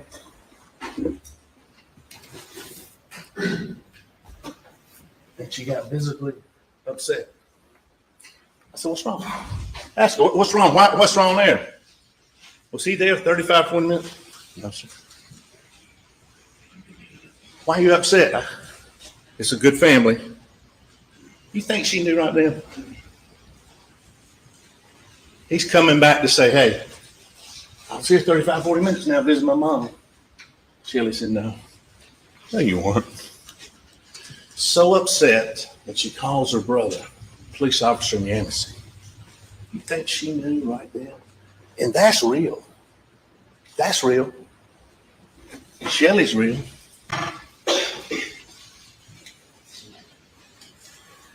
You saw her, but body language is so important, right? Body language is so important. We're talking about the defendant. All our body language. You see Shelley's. And then one day that week, never before, never, ever, ever, ever, ever before, it's 6:30 in the morning. Doesn't call. He didn't need a timeline to create for that one, does it? Didn't want a timeline. Didn't want a record of that. He comes to see Shelley. You ever been over that time before? No. What was he carrying? It was some blue vinyl like. Remember I tried to. What? It's like this. What did you think it was? A tarp. I don't know what it was. And they try to gloss over it now. Tell you one thing they didn't gloss over. You remember when she was on the stand? I said, well, have you talked to them? Have you talked to their investigators? Well, yes, sir. Did they record you? Yes, sir. Can I have a copy of it? And then we came back and we got a copy. And two investigators, they were worried about it then, went down and talked to her. And talked to her about her times and ran times by her and asked her if she'd ever seen anybody in this blue coat. Have you ever worn it? They were worried about it. Because that's great circumstantial evidence. It kind of morphs into direct evidence. I saw him coming at 6:30. You even heard, they asked one of the experts, well, could it stay on there for 5 years, 10 years? Sure. This was days after the murder. He sees him coming in with a blue something. Well, where'd he go? He went upstairs. Why? I don't know. Did you see it later? Thought I saw it on the chair. Can't answer every question. Miss mentioned she didn't see it the next day. Now, I asked her, was there another tarp there? Well, there was a blue and silver tarp. Picture of it too. That wasn't it though. This was all blue. And the only other blue tarp that's in evidence, and I let it go in just so I could argue this right now, is the tarp that they showed Shelley that they got from Kmart. That's not real. This tarp, no. Looked like that. I don't know what it was. He had it bundled up. Well, lo and behold, when we find out this information, and they try to make a big deal about it, I think it makes it more pure.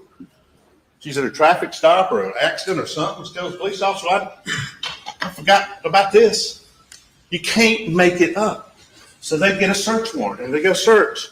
And lo and behold, crumbled in the closet is a blue vinyl something where you pull it out and it's this jacket.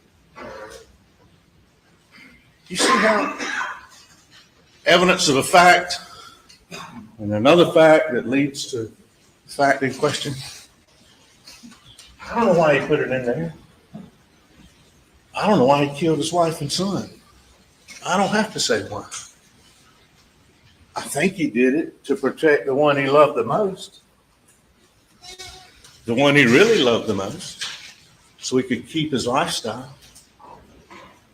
and not be embarrassed financially. And he wanted to keep going and loving Alex. I don't know why he kept that jacket. Maybe it was Solicitor Murdoch's jacket. Certainly consistent. It might have been in that truck. I think one of the family said he kept a lot of stuff in that truck. Might have been out in that something else. I don't know.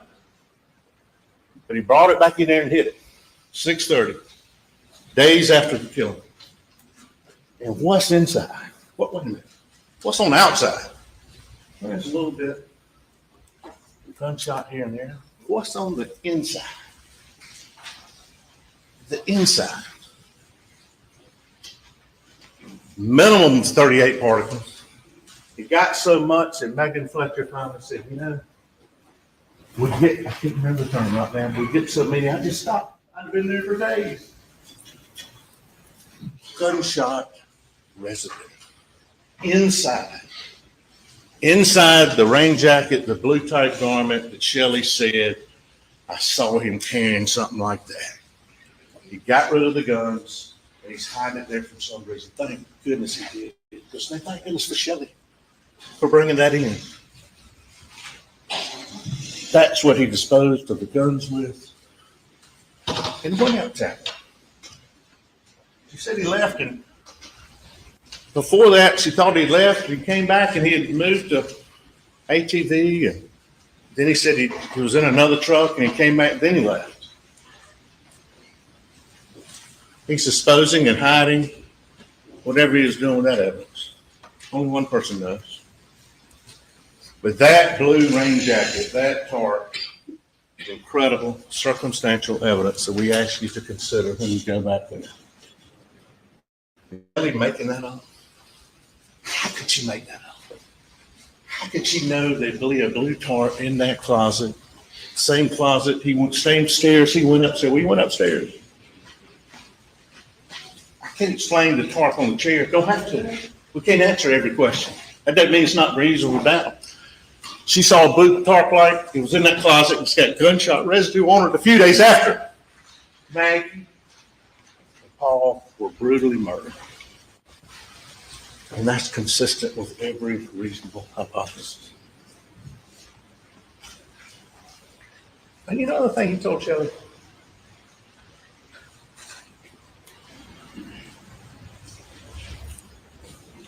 The night when they were talking. You're getting married, aren't you? You remember her saying that? You getting married? If you need any money or help with it, let me know. It's incredible time. Oh, and your job, don't you work for the school? You know, I've got friends down there. I can help you on that if you need. I was there 35, 40 years, wasn't I? Can you make up the sequence of facts that lead to the conclusion he's trying to get her to say, I was there longer. I wasn't outside longer. Blanca.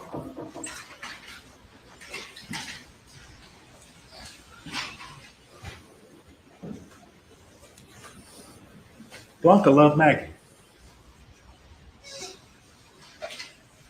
I didn't realize that really until I talked to her just a few times. I met her years ago at a federal prison. Remember when I saw her? Remember her name? But you know, even when Blanca was quit working for him for a while, and you remember she had health problems and said she saw Maggie on the road somewhere, and they kind of pulled off and just talked, just called up. Blanca cared about Maggie. Knew her so well, she knew what she wore to bed and what she didn't wear to bed. And that kind of bothered her about the clothes that were laid out. Some undergarments, which she knew she didn't wear. But Blanca's texting Maggie. Maggie's texting Blanca on June 7th. And in one of his statements, and I'm going to get to those, he said, you know, Maggie wanted to come. She wanted to come. Well, no, sir. No, she didn't. She was having work on her other stuff. He tries to say in here today, look, she was in Charleston. She was going back to other stuff. Remember the text to Blanca, well, I left the workers there, but I guess it'll be okay. He had said, come. I want you to come. She didn't want to come. We also know that from her sister Mary, who had a little regret in here today. Didn't hear much regret from over there. But you know who regretted? Who was real? It was Mary. I encouraged her to go. She didn't want to go. They got close. You know, it's like siblings.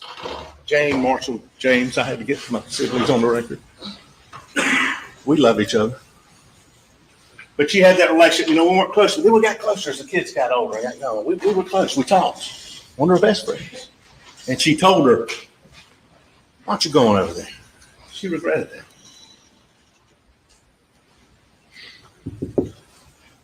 But she killed her about it.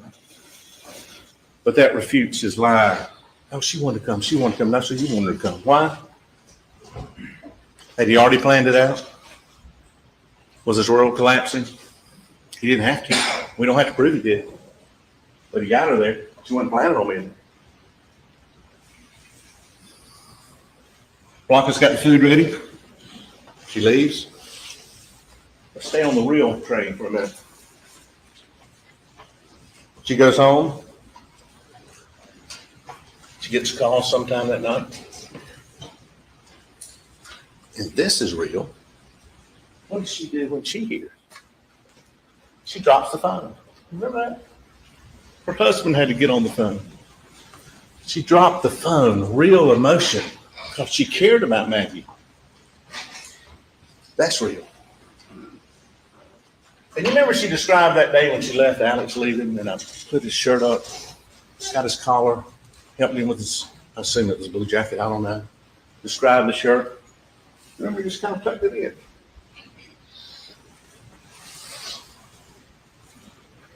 And now on Alex's second interview, when he's confronted by David Owens. And they actually showed him the video of the tree. They showed him that.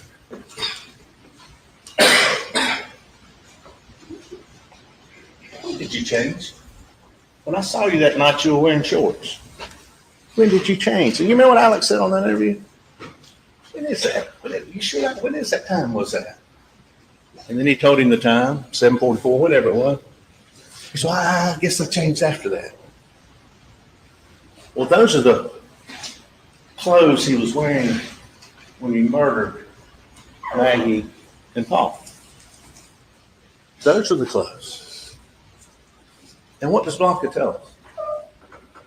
That was on August 11th. She said sometime mid-August. I didn't even know this. I got it. You can't make it up. Sometime mid-August, he comes to see her. Do you remember that shirt when I left that day? I said, no. I mean, yes. It's a Vinnie Vine shirt. You weren't wearing a Vinnie Vine shirt.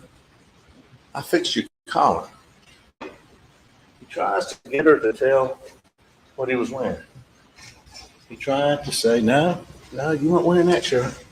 That Columbia shirt, you've got one of those. But guess what? I ain't seen that one since. I have not. Blanca and Shelley. That's great circumstantial. Did you ever see that shirt again? Never saw that shirt. Ever. Where's the shirt? You know what? I forgot about Shelley. I don't think this was mentioned. When Shelley sees Alex that night, you remember what she said about his clothes? Shorts, shirt. You know what she said about the shoes? Sperry type, cloth shoe. You remember that? When Dave Owens and those get there, and when I think I accidentally put some of the dust out on the, those aren't Sperry shoes. He's changed his shoes again. I'll get to you in a minute why that's important. When we're going to visit his mom, he's got Sperry type shoes. He comes back and puts on the shoes. Why? I think, is she making that up? I said, I've never seen a shoe before. I got there.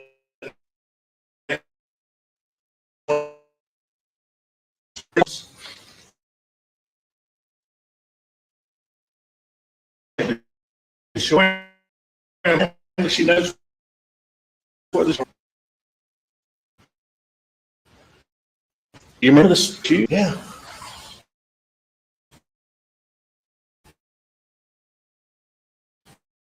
Did you see those? Sure.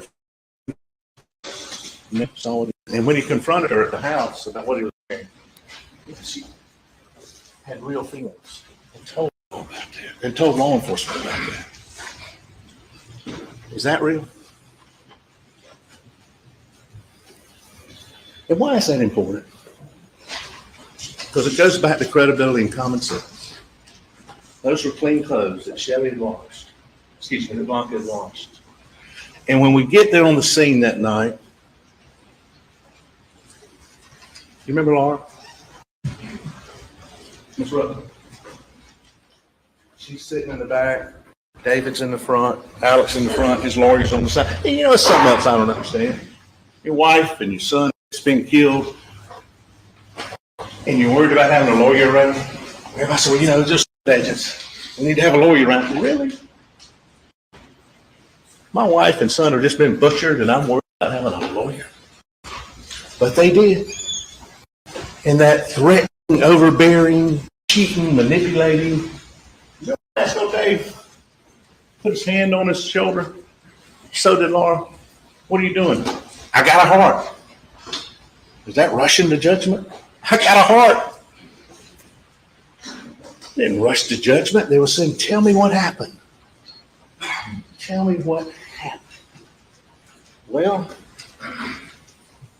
and he starts looking at his phone. You can check my phone, the alibis that he's created, that he's doing. And he says, I went and ran. I got on my knees over here. Went and ran, and I tried to take the pulse of Paul.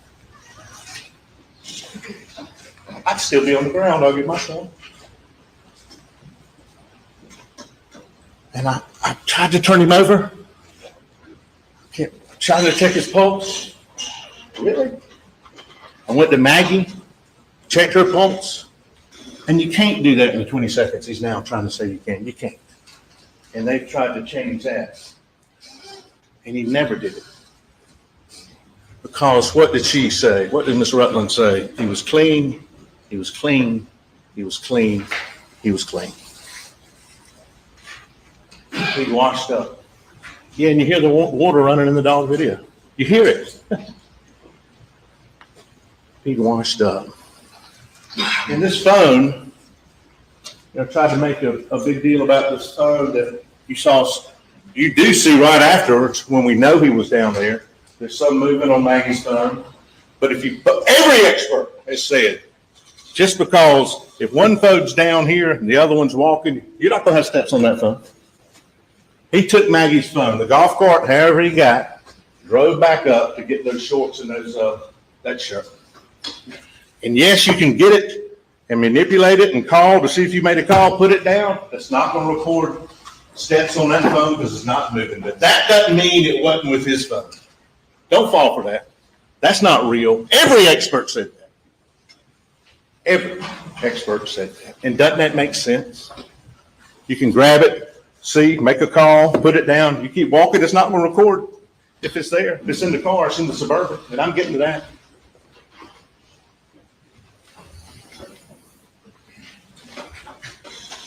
So what happened? And this is why I asked Miss Rutland. And they're bringing in drug use. If he did as many pills as he said, he'd be dead. You can't take that many pills. That's your common sense. But why I ask her this, I'm asking, I want to look at every one of y'all. Tell me what he was like in that car. You've got the video. Did he appear to understand you? Yes, sir. Were his answers timely? Yes, sir. Were they subject matter appropriate? Yes. Do you understand him? He can understand you. Look, he's thinking. He's opening the door. Was he in his right mind? Of course he was. And why is that so important? He says he didn't go down there. Is that enough? Yes. With everything else, that's enough. I never went down there. He's in his right mind. I never went down there, Dave. I never went down there, Laura. I never went down there after supper. I stayed up. I took a nap. He goes from taking a nap from 6-7. The next time they met, 6-10. I took a nap. August 15th. You sure you're down there? All right, up there taking a nap. I took a nap. I never went down there. Never, ever, ever. You think he would have taken the stand and said, I was down there, y'all, if that video hadn't come out on that phone? Well, no. Now, under Mr. Waters' cross-examination, I lied. Why'd you lie? I wrote it down. I'm still not clear.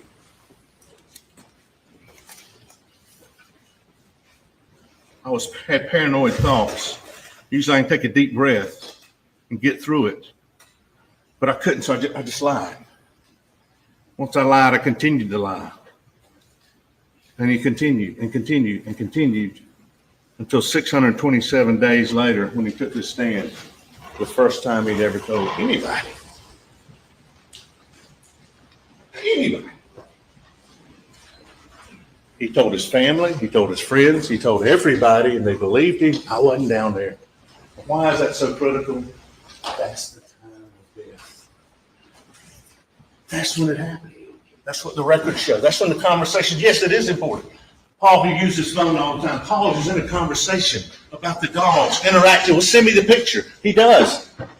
And then it stops. Yes, that's what it happened. And then Maggie's phone.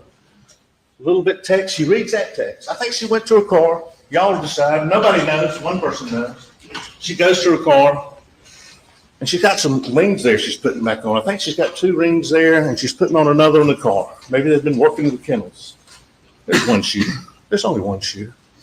And she hears that shot, and she comes back around. She hears the shot. She reads the last text y'all will have in there. I think she opens the thing about Solicitor Murdoch. He doesn't. And then you don't see anything else. You don't see anything else on the phone. So is that common sense? Yeah, that's when they were gone. Yes. Yes. When they interact so much. Yes. That's common sense. And that's why it's so important. You want to help law enforcement? You're in law enforcement? I was down there. Y'all know what? I was down there. I didn't take that nap as long as I did. Did you hear anything? Why would you not give that information? Okay, then the 10th, with his lawyer, Mr. Griffin, in the car. Did you go down there? No. Look at him. Is he coherent? Is he under the influence of anything? Is he withdrawing? No. I want to help you. I want to help you. And then on the 15th, here's this video. Here's you in the tree. Now, Rogan says he thought he heard you down there earlier. Well, I don't think so. Why not say it then? Think about it. That's just Rogan's word. Does that make any sense? Just Rogan's word. No, sir, I can handle that. He made a mistake, like Shelley did. Like Mark and clothes. No, sir. I can handle that, though. But when the video comes out, he's stuck. He's stuck. I'm going to try to wrap up.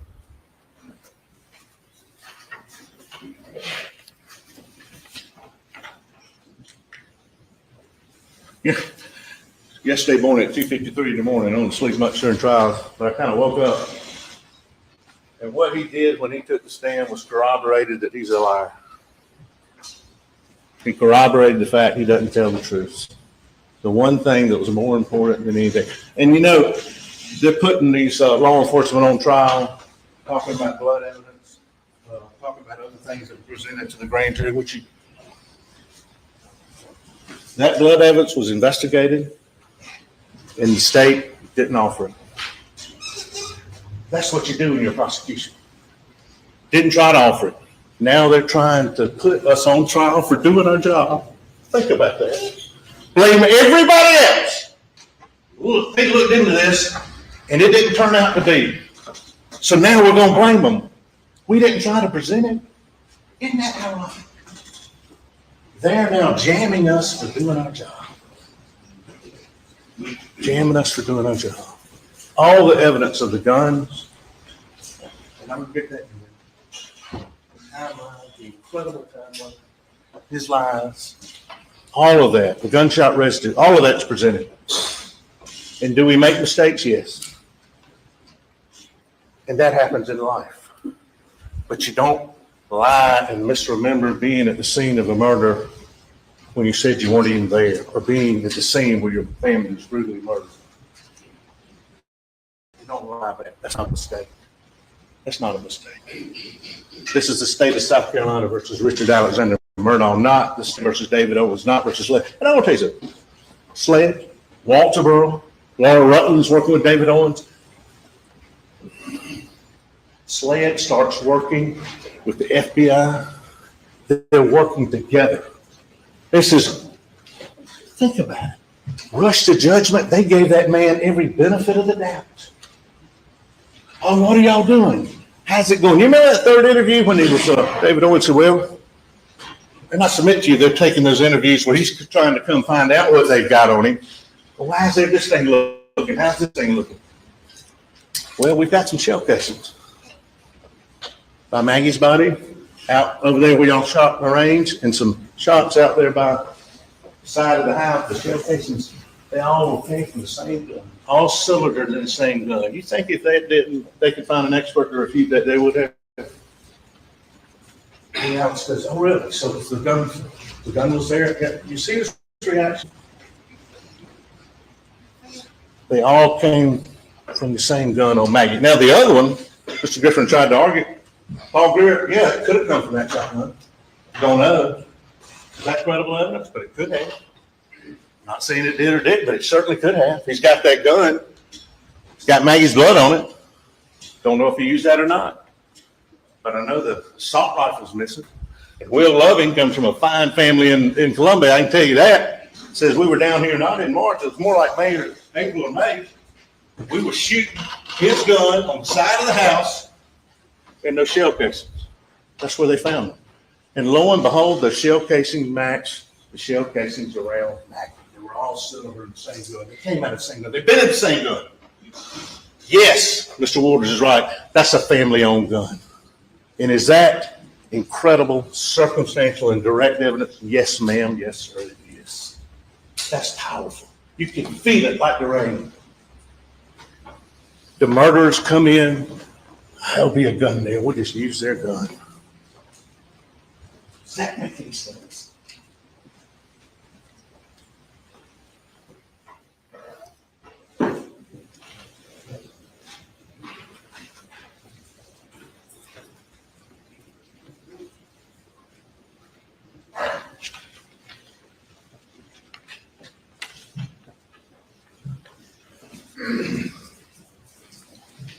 Y'all too young. You ever watch Columbo? When I first looked at this case, this is an episode of Columbo, except this is real.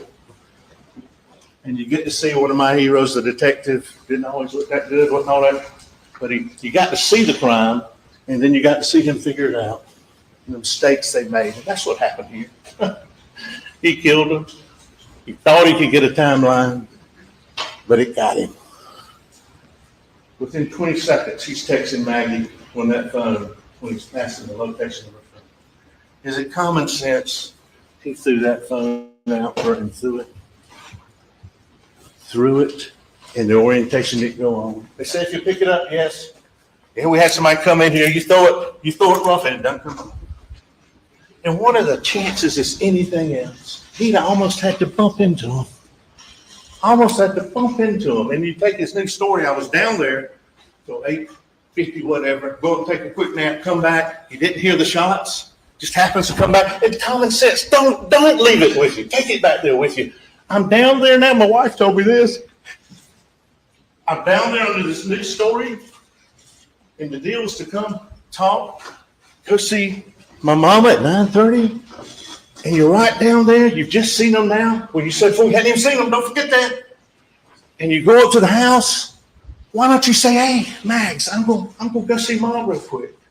Just a few minutes later. No. You go up there. You take a quick nap. You know what? I'm going to try to call them. Let them know I'm going down. Does that make any sense? And then when you get to the line, you'll see the light. When y'all went out there yesterday, those trees are much lower.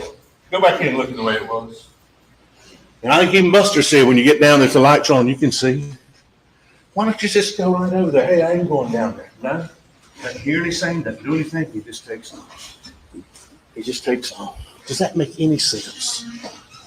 We've proved that nobody else could. With that timeline. Does it matter when he's rushing back? Yeah. I doubt he's ever killed two people before. So he's not thinking, he's frantic. Puts the wrong two shells in the gun. Coming back, it's got Maggie's phone. It had been sitting there. That's why the steps weren't on there. He's moving. He gets it. I can't take this phone with me.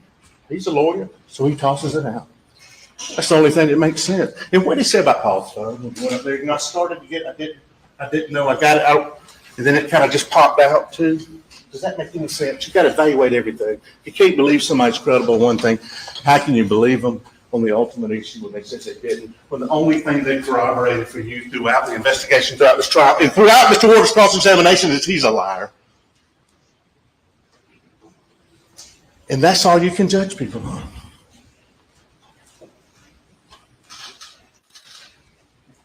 The three witnesses that were beautiful, that were uncontroverted, and one was Paul. He didn't testify to you up on the stand, but he testified to Dr. Raymer, and he testified to his family. And here's so beautiful of evidence. It's so pure. He didn't know he took that video. That's why he said he wasn't down there. And this is beyond all that. We respectfully submit. Paul knew. Dad, I got some insurance. I got some insurance.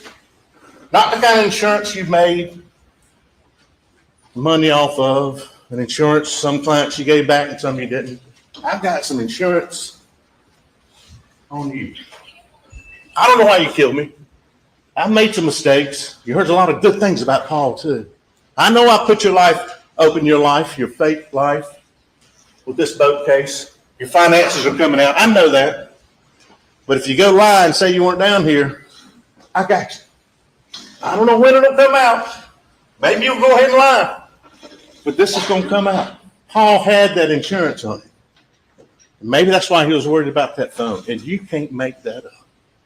Because you remember when I asked David Owens, does anybody else in the world know that video was out there except Paul? No, sir. And that's incredible evidence. And it did sit there until law enforcement working together, the states, the local, SLED, everybody, got it out. And that's great law enforcement. Thank you. Yes, and that's when the case changed, along with all the other evidence. Maggie testified to you. He shot me here. He shot me here. And look at all the shell casings around there. Y'all look at them. They're the same ones that Will Loving shot with Paul. They're the same ones that have been shot down there. Yeah. They came out of the same gun. That's great direct return. And finally,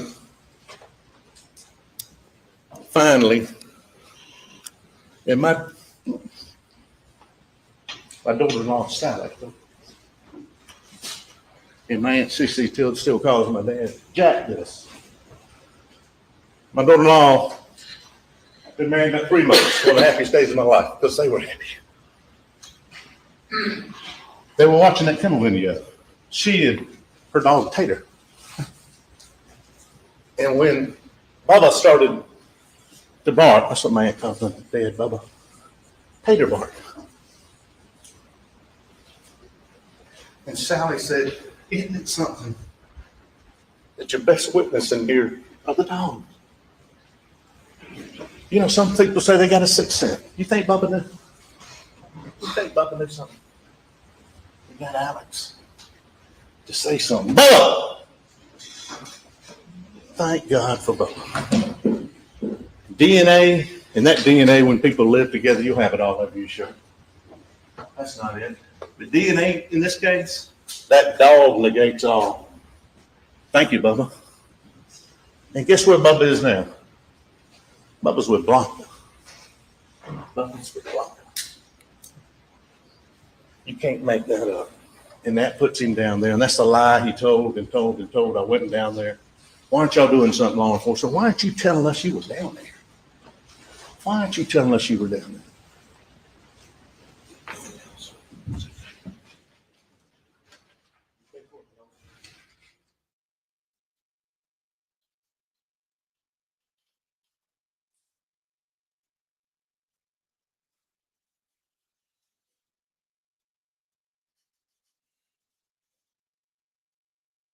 Thank you.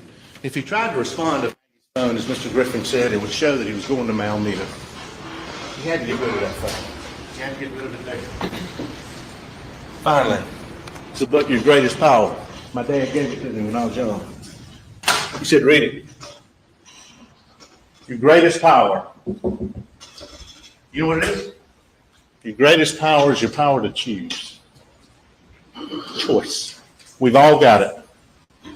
We're born with it. We use it every day. We use it when we treat people, whether we say, hey, where we're nice, whether we forgive people.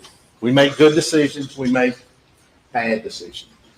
But what my dad always told me, don't blame anybody else. If you make a good choice, that's good. Don't get too cocky. Be humble, but that's good. But if you make a bad choice, you're responsible for it. The consequences. It's your greatest power. And for whatever was going on in his mind, his world's collapsing. It's coming down. All these worlds coming down financially. He's confronted that day by somebody's law firm. Where's this check? He's got another hearing coming up. His motive, don't have to have it. But yes, there. And is this rational? When he said that, is that rational? Was it rational to be on the side of the road and claim you're shot? And when you're in the ambulance, and don't watch this if you need to, and you're talking to the officer in the ambulance, and you say, what happened? Oh, by the way, he wanted to kill himself. He called 911. He called 911. When he told the officer in the ambulance, so what happened? Well, some guy shot me. He even did a sketch. He faked the sketch. But what did he tell the guy in the ambulance? It sounded like a shot. He's trying his world, and he says there in that last interview with Mr. Hart, the call interview, Mr. Harpootney and Mr. Griffin, what you got in there. Right, I'm sorry, I lied about everything. I was under a lot of pressure, had a lot going on. Really, your wife and your son were murdered 3 months ago, and now this is the real Alex. Well, my world's coming down. My world, Alex's world is coming down. Been confronted by his law partners. Losing his job. Now it's me. My world's being affected. Not about that, but now. And I'm sorry I lied. I've lied about everything. Richard Alexander Murdaugh loved, I think he loved me. I think he loved Paul. But you know who he loved more than that? You know who he loved more than that? And who he's going to make sure that life, wanted to make sure that life, he loved Alex. And he exercised his greatest power of choice to make sure that life continued. Or try. And he couldn't. And now, ladies and gentlemen, after his honor charges you, you're going to go back there and exercise your greatest power. Based on the evidence you've heard, the evidence you haven't heard, the credibility, the believability of the witnesses, and especially of Richard Alexander Murdaugh, who was lied and lied and lied and lied. And it's been okay. He got you through. It stops here. We respectfully request it stops here today. No, it's not okay. And we're going to exercise our greatest power and find you guilty of killing Maggie and Paul. Thank you. Ladies and gentlemen, you've now heard the evidence and you have heard the closing arguments. Next up will be jury charge and then your deliberations. We're at lunchtime. We're going to take a break for 1 hour and 15 minutes for lunch, and you'll come back. I'll charge you on the law, then you will deliberate. Please do not discuss the case.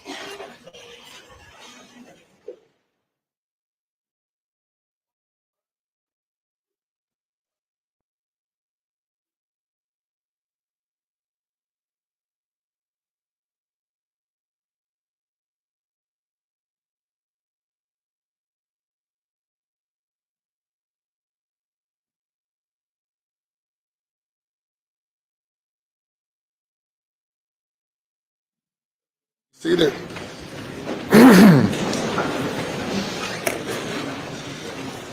When we resume, I intend to go directly into charging the jury. When I'm charging the jury, no one comes, no one leaves. Before we break for lunch, are there any matters to discuss regarding the jury charge?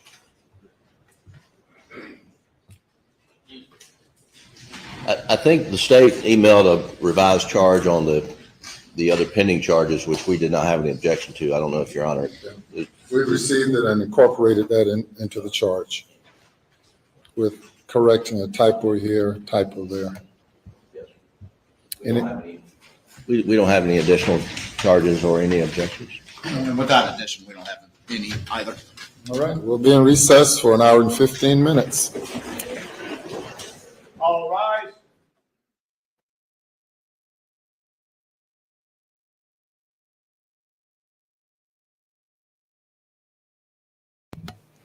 Okay, that was interesting. He was good.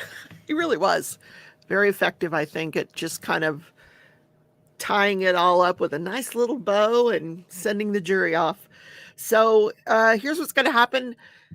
I will put up a thumbnail while they're deliberating. I'm not going to come back after lunch for the jury charges because it's very boring.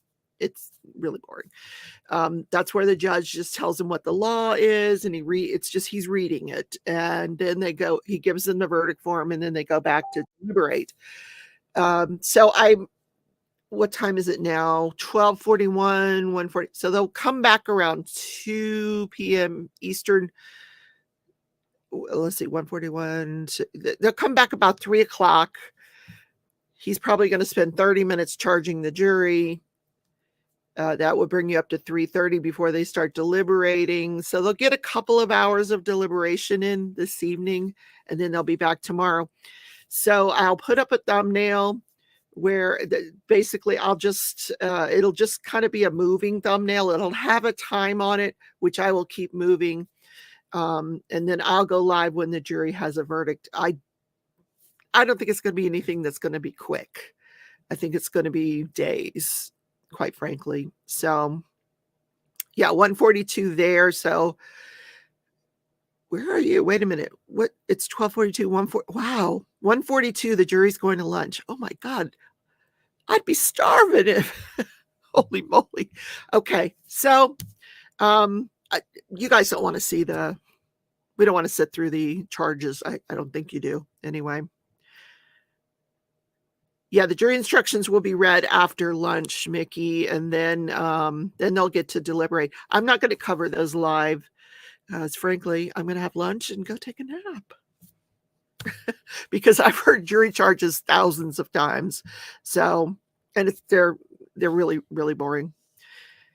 So, don't forget on your way out to hit that thumbs up button. If you're not subscribed to the channel, consider subscribing. If you're already subscribed, consider becoming a member. And I will see everyone tomorrow in Crafting and Crime Daily. I think what I'll do tomorrow is kind of, I want to talk about other stuff that's going on in the world, other cases, and I may do that tomorrow. And then after that, while the jury's deliberating, probably just do some true crime stories for you guys. So have a great afternoon, everybody. I will see you guys tomorrow in Crafting and Crime Daily. Bye, everyone.